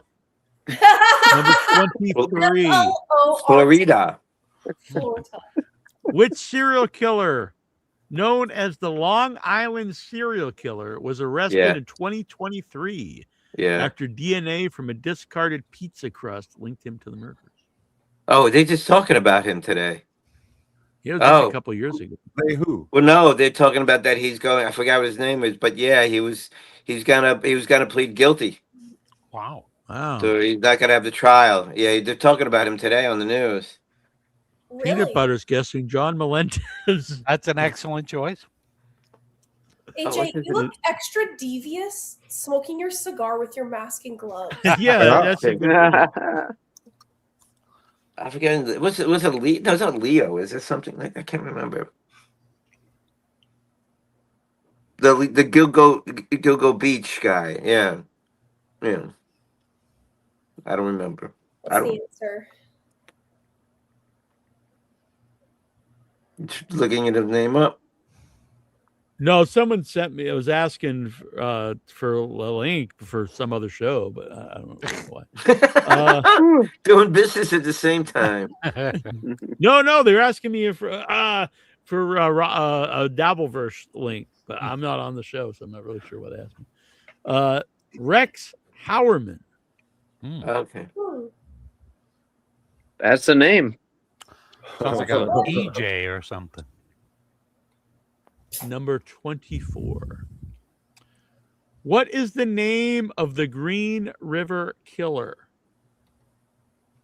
Damn it. What's his name? It's like a boring name too. I think it was named Mr. Brown or something like that. Right? Damn, I don't remember. What is it? I love that. You're like, it's a boring name. It's like as if a serial killer should have a cool name. Yeah, it's like a three-name name, right? And it's like kind of just average. It's like, oh, this guy sucks. He has an average name. Now Tyler knew this one. Ridgway. Gary Ridgway. I didn't Gary know that one. Ridgway. It's not a person name. Gary Ridgway. That's a pretty unusual name. Well, maybe not the first name, the last name. Yeah. All right, excellent. Good, great job. Thank you. Yep, that was excellent. Yeah. A hell of a round. We started off. She did strong. these all off the top of her head. See, she's very impressive. Wow, that's awesome. Damn! Really? Wow. That was Top of her great. head on without your head. Yep. I don't know if she wants to do trivia for the next month, but if she would like to, she might need more time for it. But it is Under the Influence, movies that are about mind-altering substances. Horror movies that are Yeah, horror movies. movies that were written by people who were under the influence. No, horror movies that are about mind-altering substances. Okay. All right, so now we're to the top 4. My number 4 is actually one of my favorite horror movies ever made. It could even be higher. Could be number 1. But what the hell? I made it number 4. And that is Psycho. I knew it. This guy named Alfred Hitchcock. People may have heard of him. Who? Who's he? Little Al. Anthony Perkins. One of the greatest performances ever. Mhm. Anthony Perkins as Norman Bates. Very layered performance. Great movie. Wasn't his character also based on Ed Gein too? Yeah, Yes, yeah. it So, was.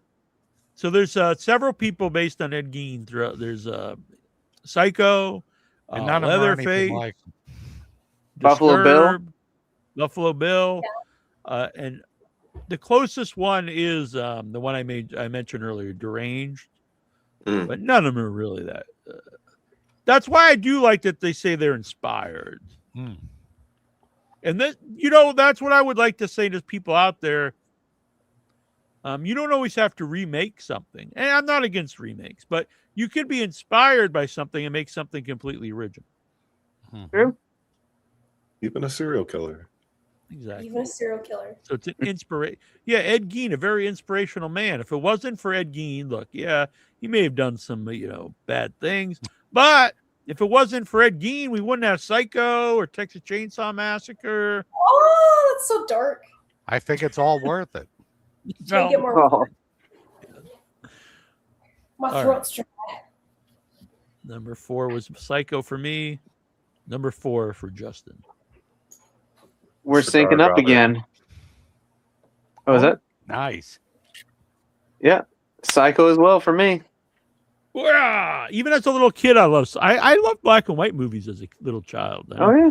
I mean, People don't. I have a poster of it on my wall. Nice, There it is. sweet. Yeah, Boy. actually, Tyler, I've been trying to get some guests on from Altered States because that's nice. I think a movie that's That's not a really great talked movie. about a lot, and I think it I really haven't fits. seen that in forever either. Yeah, it really fits the genre that we're gonna do next month. Oh, 100%. That's the most insane drug metaphor movie you could ever make. Then again, Ken fucking Russell. Well, So- yep. Yeah, we can't get Ken Russell on, but Yeah, between that one Unfortunately. and what the hell's the one with James Woods with the TV? Videodrome. Oh, Videodrome. Videodrome. Oh yeah. Yeah, That's another I remember bizarro renting movie. Videodromes very often as a kid. Like it was something I would rent. Like it wasn't just a movie I rented once. I'd get it a lot because I liked it. That and there's a few movies like that. That Dead That's the Alive. Videodrome. Long live the new flesh. I haven't seen Videodrome in years though. It's been a few for me as well. Number 4, AJ. My number 4 is probably a movie that nobody's seen. But it's okay. It's called Wilderness Survival for Girls. Did you just And- make that up? No, I didn't. All right. And it was made in 2004, and the production value is extremely low, like possibly shot on like a VX 9000. Like it looks like a student film from the early 2000s, but it is done so well. And I think that like all the characters, they might actually be friends because it's like really good chemistry between all the characters. But if it is a student film, it's one of the best that I've ever seen, and I actually really enjoy it. I've seen it twice. I'm gonna have to look into that one. Yeah, I've never even heard of this movie. Honestly. Bunch of girls All go right. out to a cabin in the woods to hang out, and then someone shows up that they don't know, and it's before everybody had cell phones and stuff. So Your niece made it. Don't lie to us. 2004. But if you can find it somewhere, I would say it's a good late night watch. All I can think of is Catholic high school girls in trouble. That's all I can think Oh, Kentucky Fried Movie. of. I I know I tell a lot of jokes. I am being genuine though. I do like this. Cream in your jeans. Wilderness survival for girls. Number 4, Tara. Me? Oh, Yeah. okay. No, the other Tara. The Collector. Nice. Oh, all right. The one That from is a cool flick. 2010 or something. Mm-hmm. Yeah, that one was cool. That was cool. He's I think they made a couple sequels to it. Yeah, at least one. I've seen like the second part anyway. Yeah, I like that movie, and I feel like it was kind of underrated. Mm-hmm. Yeah, that's a good choice. I'm eating this like delicious licorice. This is a real Oh, movie nice. too. That Wilderness stuff's Survival awesome. for The girls. Australian stuff. All right, number 4, Troy. Now, my number 4 is also a very rarely heard of movie called Psycho. Damn. Wow, Flew what's right under the Psycho? radar. Whoa. Who's So even- yeah, now we've got like the hive mind starting to come along, and once we take over Tara and AJ, then we'll be all set. Never. Number 3. Well, I wonder if anyone's going to have any. Well, maybe I was going to say, I wonder if anyone has anything that no one's mentioned in the top 3. But then I remembered we've got AJ here and Tara. They have Yes. So my number 3 has been mentioned, and that is 7. I don't know, just I would say a perfect movie. Yeah, Yeah. love that movie. What's in the blacks? That's in the That one blew my mind. I actually have a Christmas wrapping that says that. Really? Oh, that's perfect. Yeah. That's It's got perfect. Brad Pitt's face and it says "What's in the box" next to it on just every single line. Actually, wait. All right. Let me dig it up. Yeah, go get it. Sounds expensive.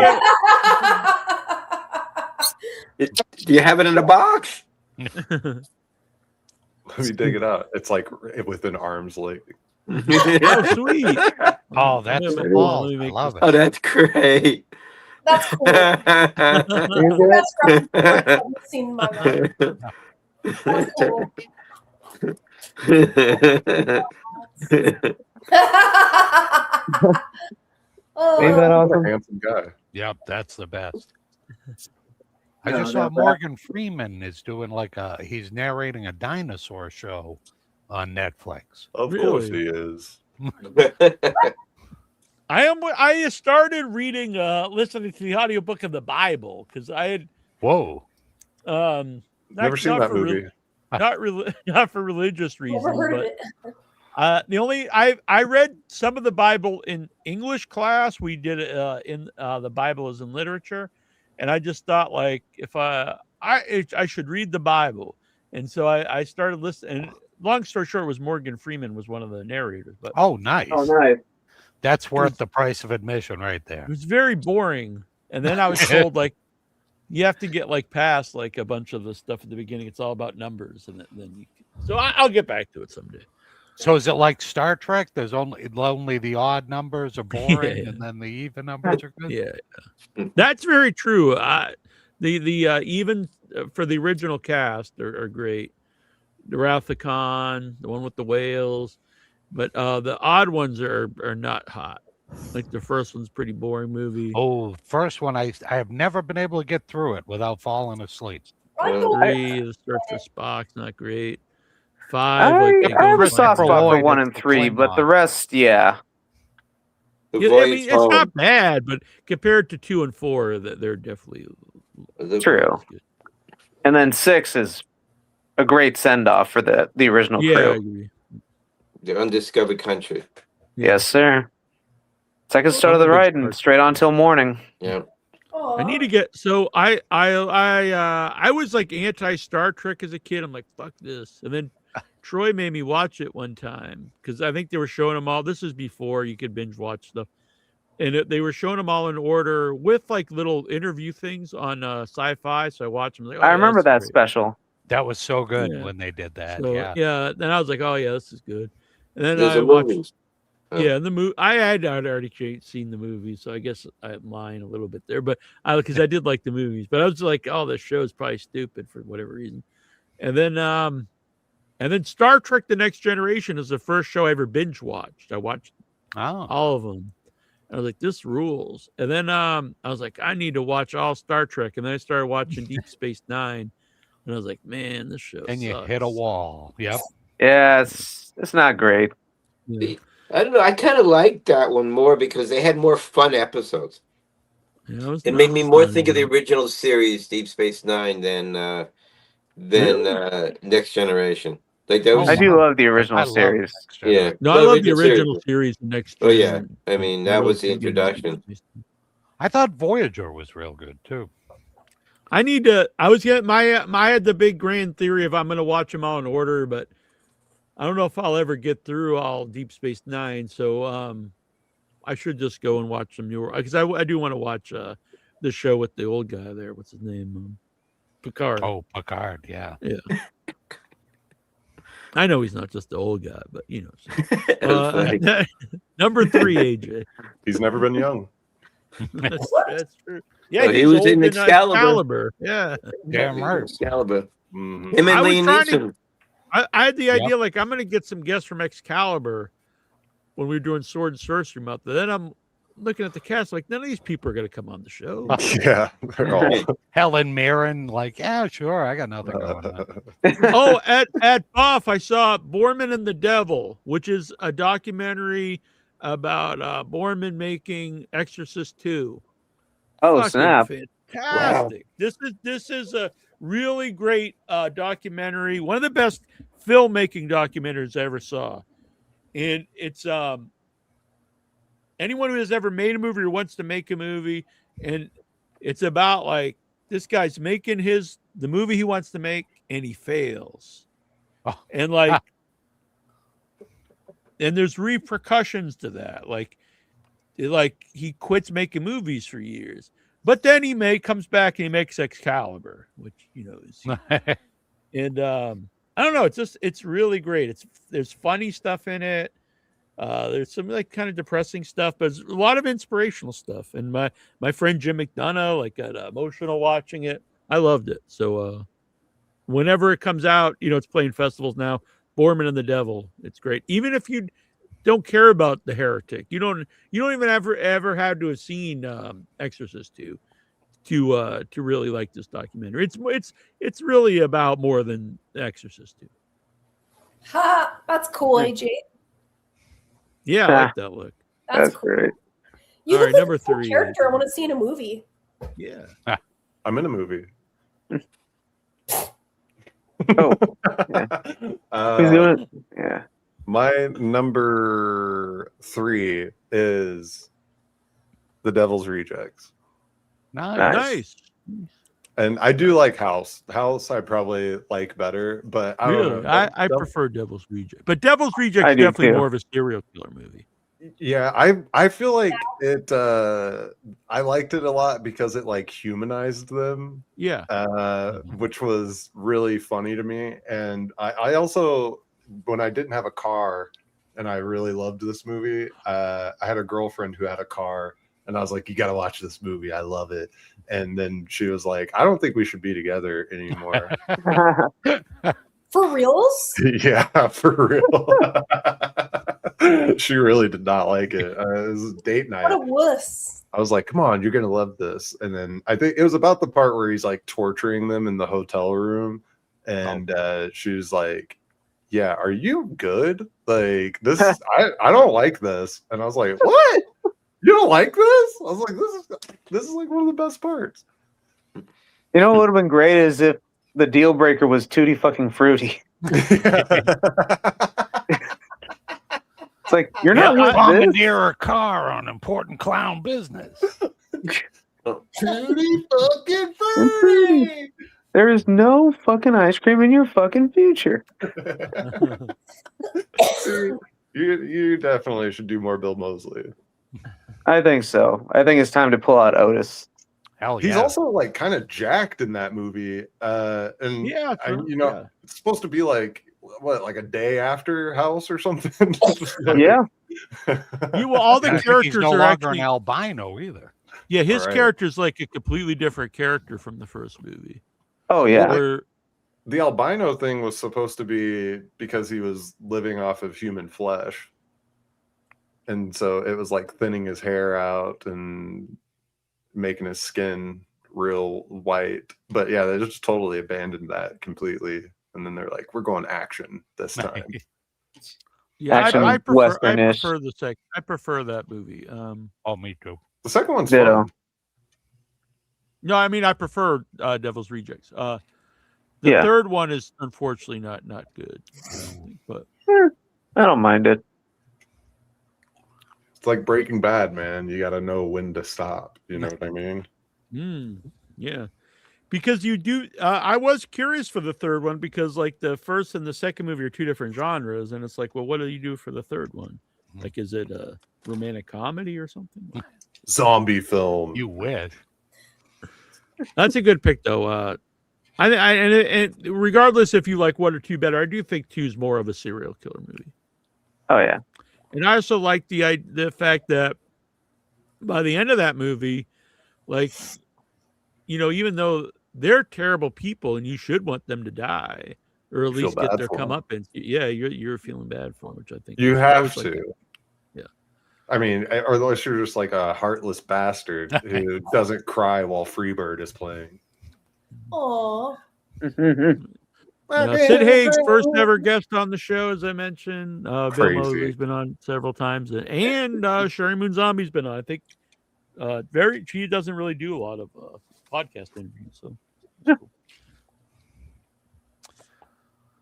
Number 3, Tara. Okay, number 3 is The Other Collector Nice. from 1960. I don't remember what year. It's from the 60s. It's the old British one, right? Yeah, it's like a really cool movie about this guy that like kidnaps girls where it's like Is gonna Terrence find Stamp, someone is he's- he the lead in that one? oh, I don't remember. I might be combining movies. It might not be. That one's a good one. It's like the girl like dies because she gets like sick, and he just like locks her in a room and then he's like, guess she wasn't the one, and they just kidnap another one. You know what I mean? Like that one's really weird. Like the guy is so creepy in that. So that's my number. Is this 4? 3. 3. That's my number 3. Great choice. I've never seen this movie. It's good. Let me check it out. Well, This is this weird slug. Is that the one with the Let's get- Rock's head on it? Let's get the rock head. There's a weird slug, guys. Ew, it's so bendy.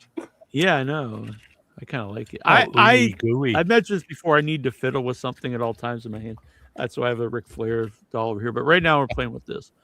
Number Just 3, stepping. Troy. My number 3 has been mentioned by several folks, and it's M with Peter Lorre. Just such a cool, great movie. Yeah. He's just like such, it breaks your heart on this one. Number Kind of like 2 The is Collector. yeah. Number 2 oddly has not been mentioned yet. Oh, It's probably like coming up, I assume, on most people's list. And that is Silence of the Lambs. Dang it. boom. Little known film. That was one of mine. And even though I think Brian Cox does a great job as Hannibal, and I think Mads Nicholson does an amazing job as Hannibal. He does a It's good job. hard to it's really hard to beat this portrayal. And look, who would win in a battle though? Oh, Probably still Hopkins. One strapped up. I'm going with Mads on that one. Yeah, even though I'm going to say even though I think both are great performances, I'm going to give the nod to performance to Hopkins. But if they were going to battle, I think Mads is cleaning house here. Well, the problem is one of them's acting and the other one is an actual crazy person. And it's a 50-50, it's a coin toss for which is which. And Jodie Foster's great. A great hero in one of these movies. So a lot of these movies are about the killer, and this one is too. But I think equal parts. It has a great hero and a great villain. Silence of the Lambs. Hell yeah. It's a pretty good movie. Yeah, Oh, I yeah? saw Silence the Musical in Boston, which was a musical based on Silence of the Lambs. Oh, that And had they to did be a fun. whole. It was. They did a whole song about throwing the splooge, and Oh my god. there's a whole tune about it. Pivotal moment. Yeah. Very. All right, number 2, Justin. So we also skipped over my 3 actually, and We did. We did. so I'm gonna do 2 and 3. So 3 was Silence of the Lambs. Oh, I know Oh. you went away. I think briefly, and I went. I went to did, the- yeah. Sorry, I'm sorry. No, you're all good. It's I just let everybody go, and I figured I'll just squeeze it in when I get to my 2. All right, I'm sorry. You should have spoken up. That was all good. All right. But yeah, Take so each time. 3 is Silence of the Lamb, and 2 is Texas Chainsaw, which of course has been mentioned. I'm a big fan. Great choices. Thank you. Number 2, AJ. Ooh, my number 2. I'm not making this up. Rifle goes west. Are you for real? Dude, no. But do you know that movie's about the Holocaust? I had did no not know idea. that. No wonder it's so depressing. Yeah. You just go back and look at it. I didn't know that either. I used to watch that movie all the time. It's a Don Bluth movie, right? Oh wow. Liquid Cryptid's here. Liquid Cryptid's a good man. I'll That goes take west your word is so for it. depressing, but really good though. So this movie was released in Europe first, and it was called Switchblade Romance. But then we got the dubbed version called High Tension. Oh, High 2000 Tension's fantastic. Yeah. Loved that movie. I've probably seen it 10 times. I watched it when I was really young, and it freaked me out so bad. Like I legit had nightmares. Really like that movie though. Yeah, High Tension's great. What's the original name of it's like Tot something? But yeah, it's High Tension. Hot tension. Hot Tension. But it was released under Switchblade Romance as well. And I will definitely not spoil this because a Please. great ending. Yeah. Don't. It's the whole movie. Yeah, and anyone who's not seen this movie, highly recommend it. Highly recommend. See, I did a good one. Yeah, great one. That's an amazing. got it. And if we do Home That one's an Invasion at excellent some one. point, that will definitely be on my list. Is it? I think so. Yeah, the whole beginning of the movie is Home Do you Invasion. feel like invited in? I would say Home Invasion. Number 2, Tara. Angst.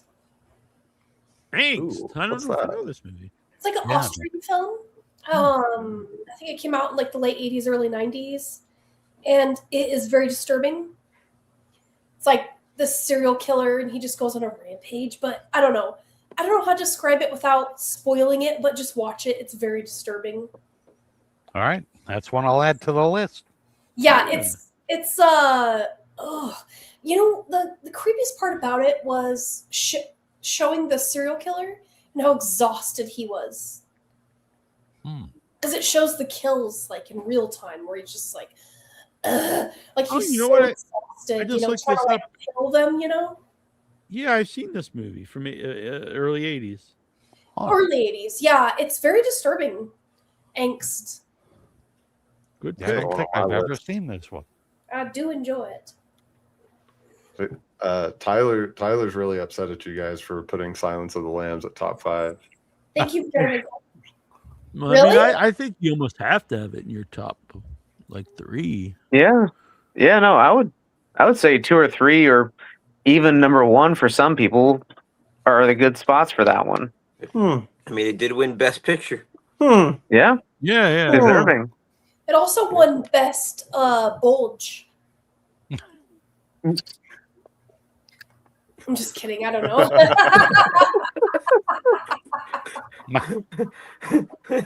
And anytime I hear a goodbye horses, I Oh. tuck and start dancing in the mirror.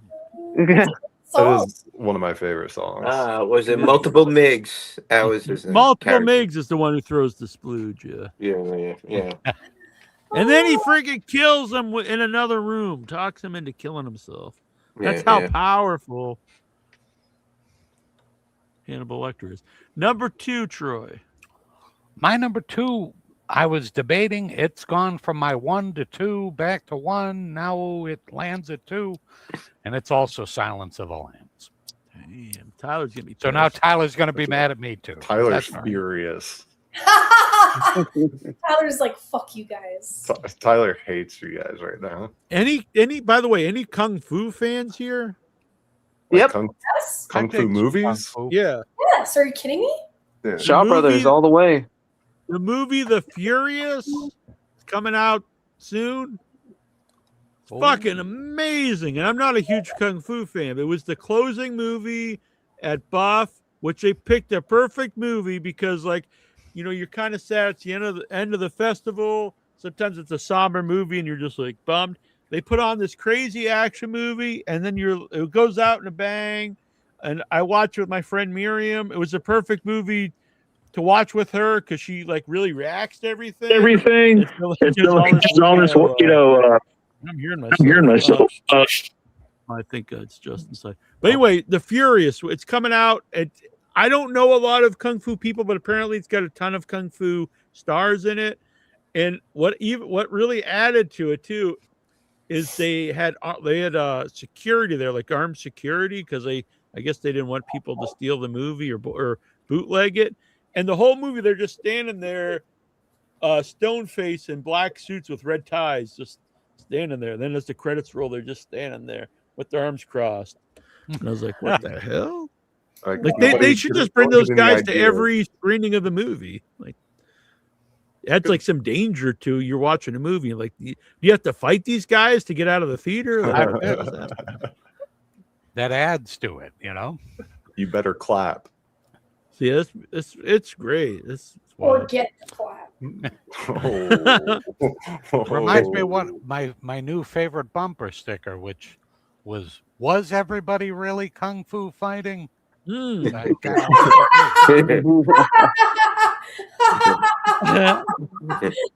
I do a cover of Kung Fu fighting on the anti-joke. He-Man video. Yeah. Did we watch All right.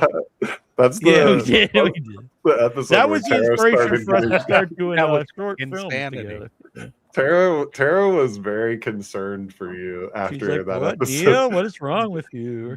Neil? Neil, why did you do that? Just the actual concern. And it's 7 minutes long. Real life concern. So funny. Oh my god. I was like, another verse? This is amazing. Oh, They were kung fu fighting. Ha! Those suckers were fast as lightning. those Ha! motherfuckers were fast. A little bit frightening. Ha! Because they fought with expert timing. Ha! All those That butt was slugs something were so Jackie Chan. frightening. Nasty Neal will commit. That's one thing you can count on. 100%. If I wasn't so stoned at Buff, I was planning on doing a Monster Mash, but This is outrageous, guys. Oh, Monster Mash is a perfect song for me for many reasons. All right, you got the monsters, the horror guy, but Monster Mash is all about the personality. It's not about your singing. You don't really have to sing it, but you got to perform it. You So can I rest can't the sing pipes for on shit. that one. You can, you got the beautiful tone, but Oh well, yeah. you can that's rest okay. it on that. Right, yeah. All right, number one, the number one Number one. serial Numero killer uno. movie of all time, according to Nasty Neal, is Henry: Portrait of a Serial Killer. Nice, Nice. awesome. Yeah, that's Good pick. Great movie, great ending. Sad. You're like, maybe this person can connect with this guy. Everything's gonna be okay. But it's And not. it wasn't. And it's not. It's not. It's a very somber, dreadful ending, and that is Henry: Oh, yeah. Portrait of a Serial Killer. Number one, Justin B. Heading. The Devil's Rejects. Whoa! I Mhm. didn't expect that to be on another list. So very cool. I didn't expect That's that it. either. Tutti fucking fruity. Pretty good movie. Oh yeah. No, I fucking love it. It's a staple of Halloween for me. Every year, I gotta watch it. So, yeah, I watch it at least once a year, and yeah, it's just always crazy to go from that hotel scene to Tutti fucking fruity, and going from these are horrible people to wait, why am I laughing with them? What's going on? Am I crazy? Is this my family? Is that the one where he's like, "Don't you like clowns?" That's the one. That's one of my favorite Make scenes. you laugh. It's like, aren't we fucking funny? That's so silly. Good old Captain Spaulding. Yep. That's one of the most quotable movies, anyway. Oh, absolutely. Yeah, it's weird that old Rob Zombie gets so much hate. You know, I'm like, this guy, he's made some classics. Oh, yeah. And it's interesting that both of you guys had that on your list, but neither of you had House of a Thousand Corpses. And like I said, to me, it feels more of a serial killer movie. But was there any reason, Justin, you have it and not House of a Thousand Corpses? It's because I do find it to be superior between the two. I mean, granted, House of a Thousand does have some connections to serial killer history and stuff like that, references to other serial killers and A ton. whatnot. But yeah, Devil's Rejects just It's feels also like closer to fantastical, you know what I mean? With like, especially when you start, as the movie progresses, it starts off like more like realistic with Captain Spaulding, and then you get to the house. yeah. You get all the wildness, and then once you go underground, it's like really a whole other thing. Oh yeah, it gets very comic booky, but yeah, Devil's Rejects just feels a little more grounded along the lines of Texas Chainsaw and the others. So, and you really feel the 70s vibe, with that movie. Like at times it almost looks like, it looks like Texas Chainsaw, shot almost documentary. I mean, it's also shot 16 millimeter as well. So it's got that slightly grittier look to it as well. So. Booyah! The Tommy Jordan boy! My pal Tommy! My bro! Love My that old BFF man. sent 5 gifted memberships. Thank you, Tommy Jordan. You're a good man. Big Hoss is okay in my book. Mm-hmm. You're not perfect, number one, Mr. Beheading. Thank you. Number one, Cousin AJ. Oh, you're gonna love this. My number one is Death Proof. 'Cause what's Nice. more than a serial killer with a car? Killing with the car, Yeah. I do enjoy that one. True story. That car was for sale on eBay in like 2011. Oh, wow. And I bid on it so much, and it got way too high. And I couldn't do it anymore. But I don't even know if it was a replica or not. But it was the Nova, because there were 2 cars that they used in that movie. Sweet. Good I choice. wanted it bad. Great choice, I think. Finally. number one, Tara. Although it did make me sad to see Kurt Russell is in the new goofy King Kong Godzilla versus some other giant monster movie. I'm like, Kurt Russell, come on, man. What are you doing? Trying So, to get that real generational quick wealth. too about House of a Thousand Corpses. A couple things is so I bought the bootleg because when that movie was coming out, like it played a couple festivals and then it was like shelved and it was thought it was never going to come out. So I'm not like pro bootleg, but at the time it looked like it was never going to be released. And so I bought the bootleg on the Wild West days of eBay. I still have it upstairs because I found out there's supposedly like a very long version of the movie that only played at one like festival, and there may be a copy of it somewhere. And if it is, it's like priceless. I was like, holy shit, maybe that's what I bought on eBay, but it's not, unfortunately. And also, the House of a Thousand Corpses, I gave to the campaign to make the board game, and I have it. And I have a special edition that has my name in it because they've listed all the people. And so I better not. I was going to tell one story about the game, but I better not. But the game is great, and maybe I'll bring it. We'll bring it sometime when we're all together and we can play House of a Thousand Corpses. That'd board be great. game. Oh yeah. Okay. It's maybe That'd the be same sick. people make the Texas Chainsaw. The Texas Chainsaw, you play the victims and you got to outrun the family. This one's reversed. You play members of the family, and you got to try to kill people and make sure they don't escape the house. You better get You that can play- board game laminated because I spill things. All right, I also do. We're gonna be like, we're gonna put you two. Maybe we'll just put you two in bubbles. Grabbing the game. You're gonna be like Bubble Boys playing the game. Yeah. Joke's on you. I love a bubble. So yeah, you could play as Dr. Satan or Captain Spaulding, Baby Otis. Dr. Satan! I believe you could play Tiny. He lives next to you.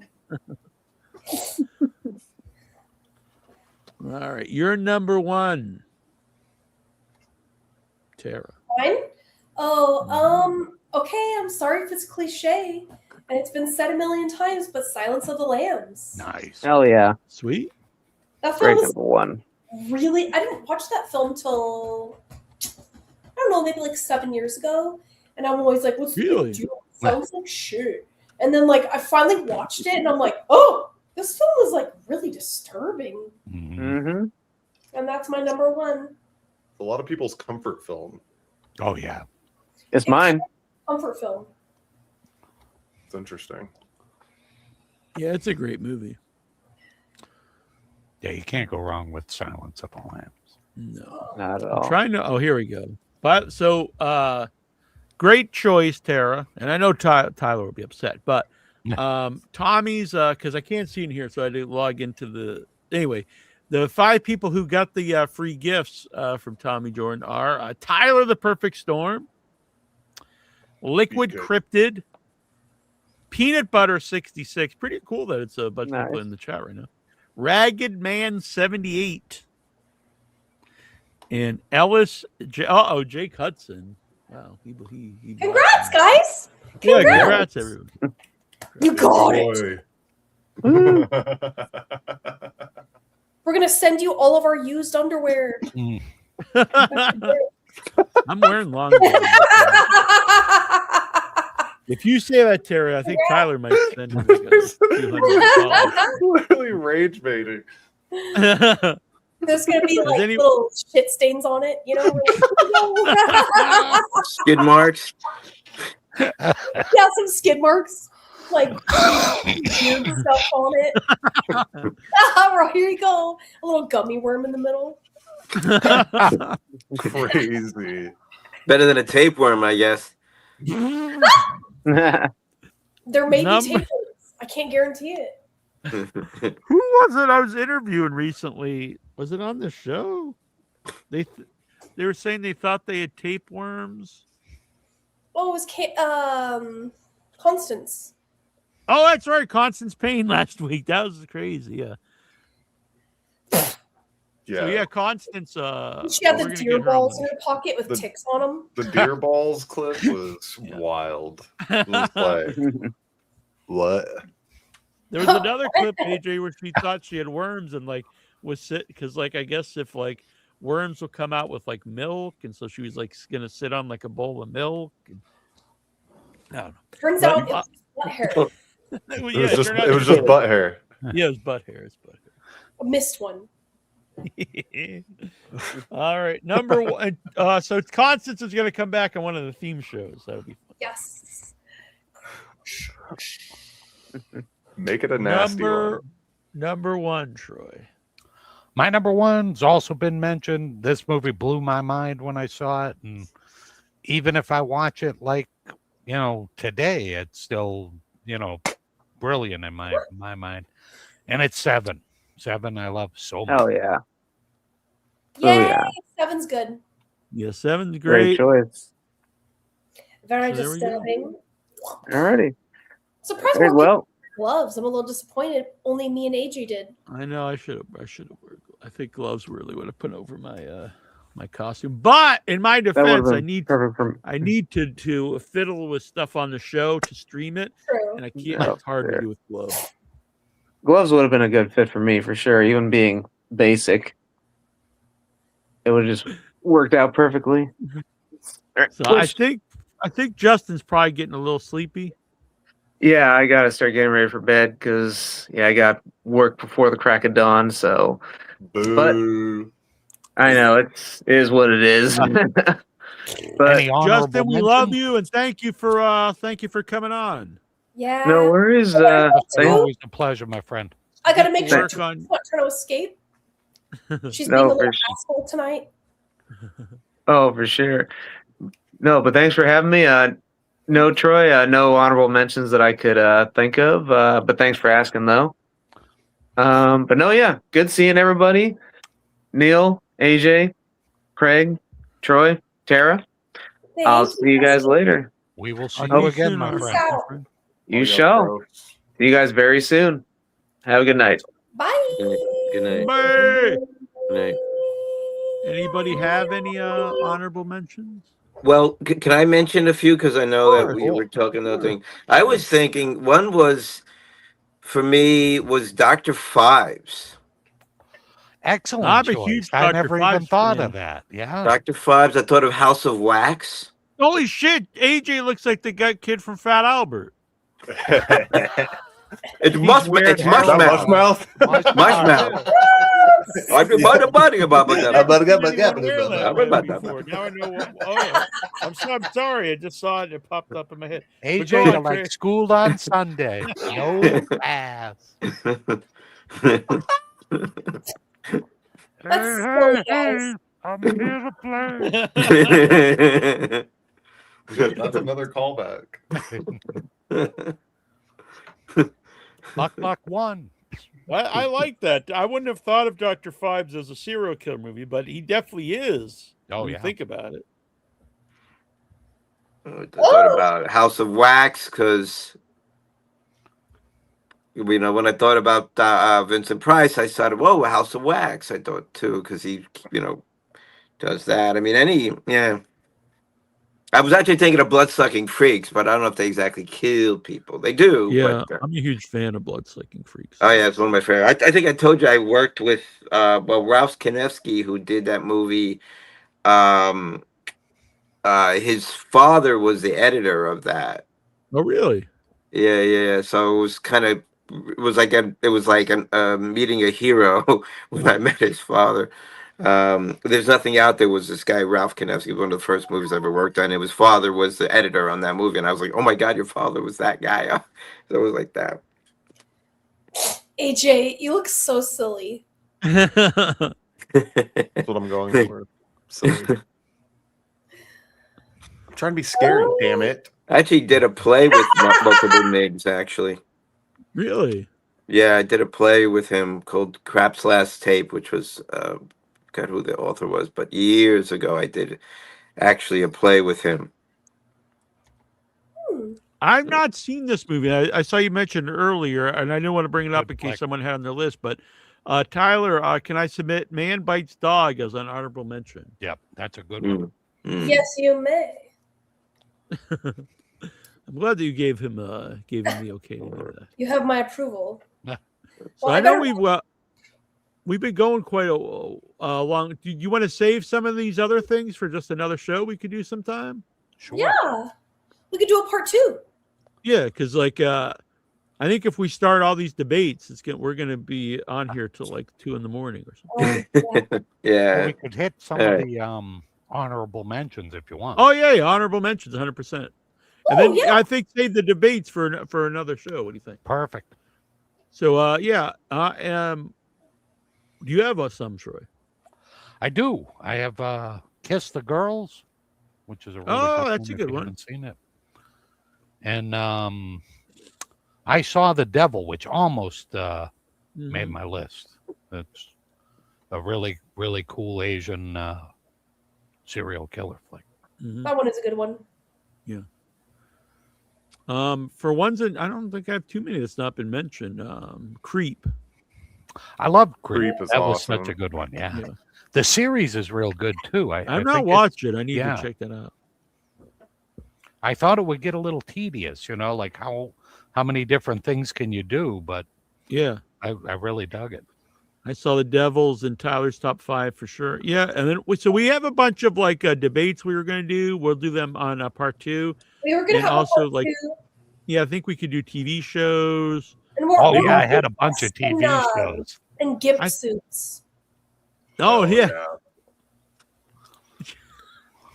And then if we want to have another list, we could also just do our top serial killers, Yes. fictional or non, Yeah, I like it. or maybe fictional. I don't know. We'll see.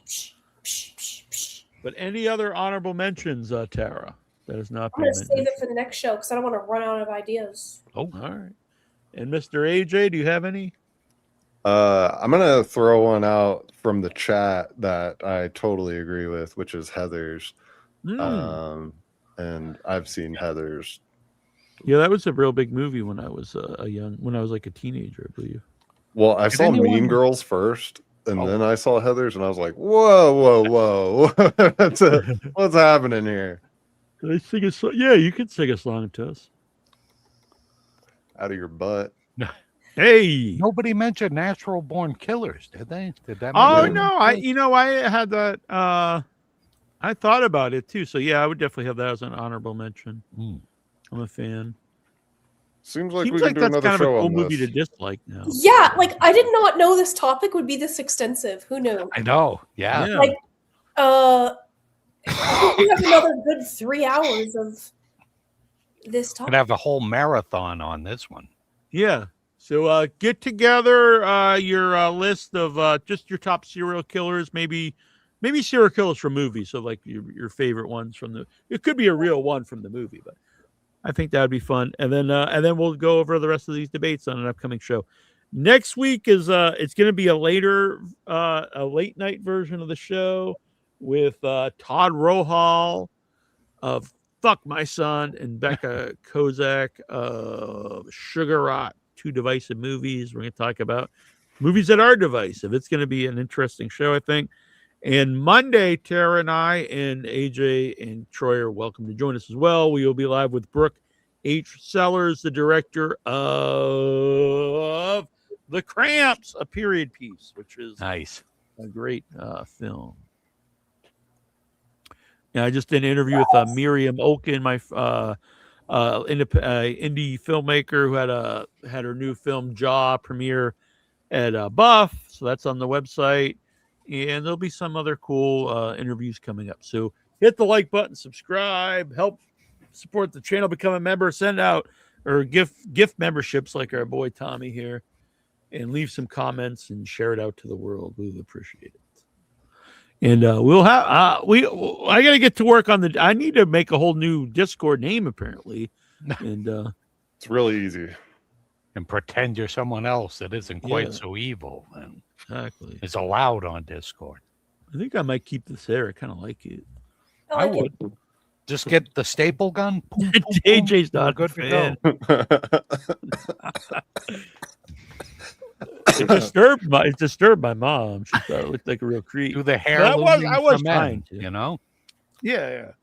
I originally was going to wear these glasses from Truett, but I think it gave it I don't know, that's a pretty good look too, though, I guess. Yeah, your other ones were pretty spooky, though. Yeah, I Yeah, think well, these are more serial killer-y.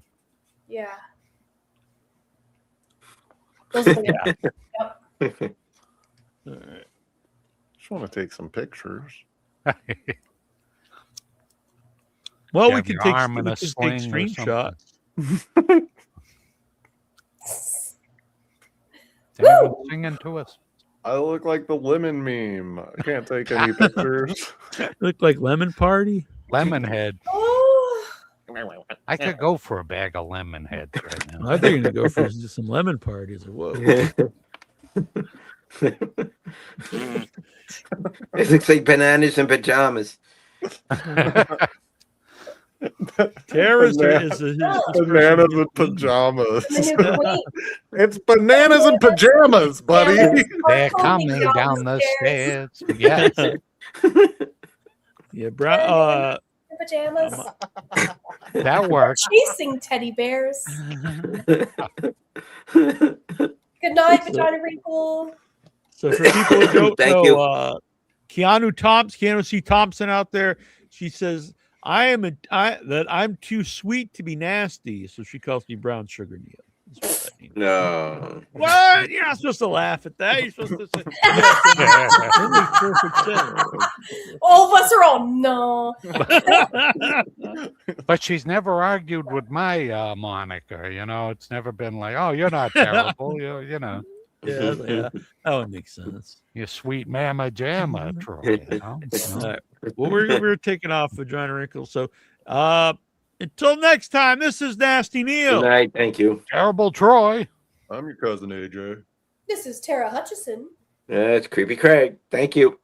This is without Your Ed.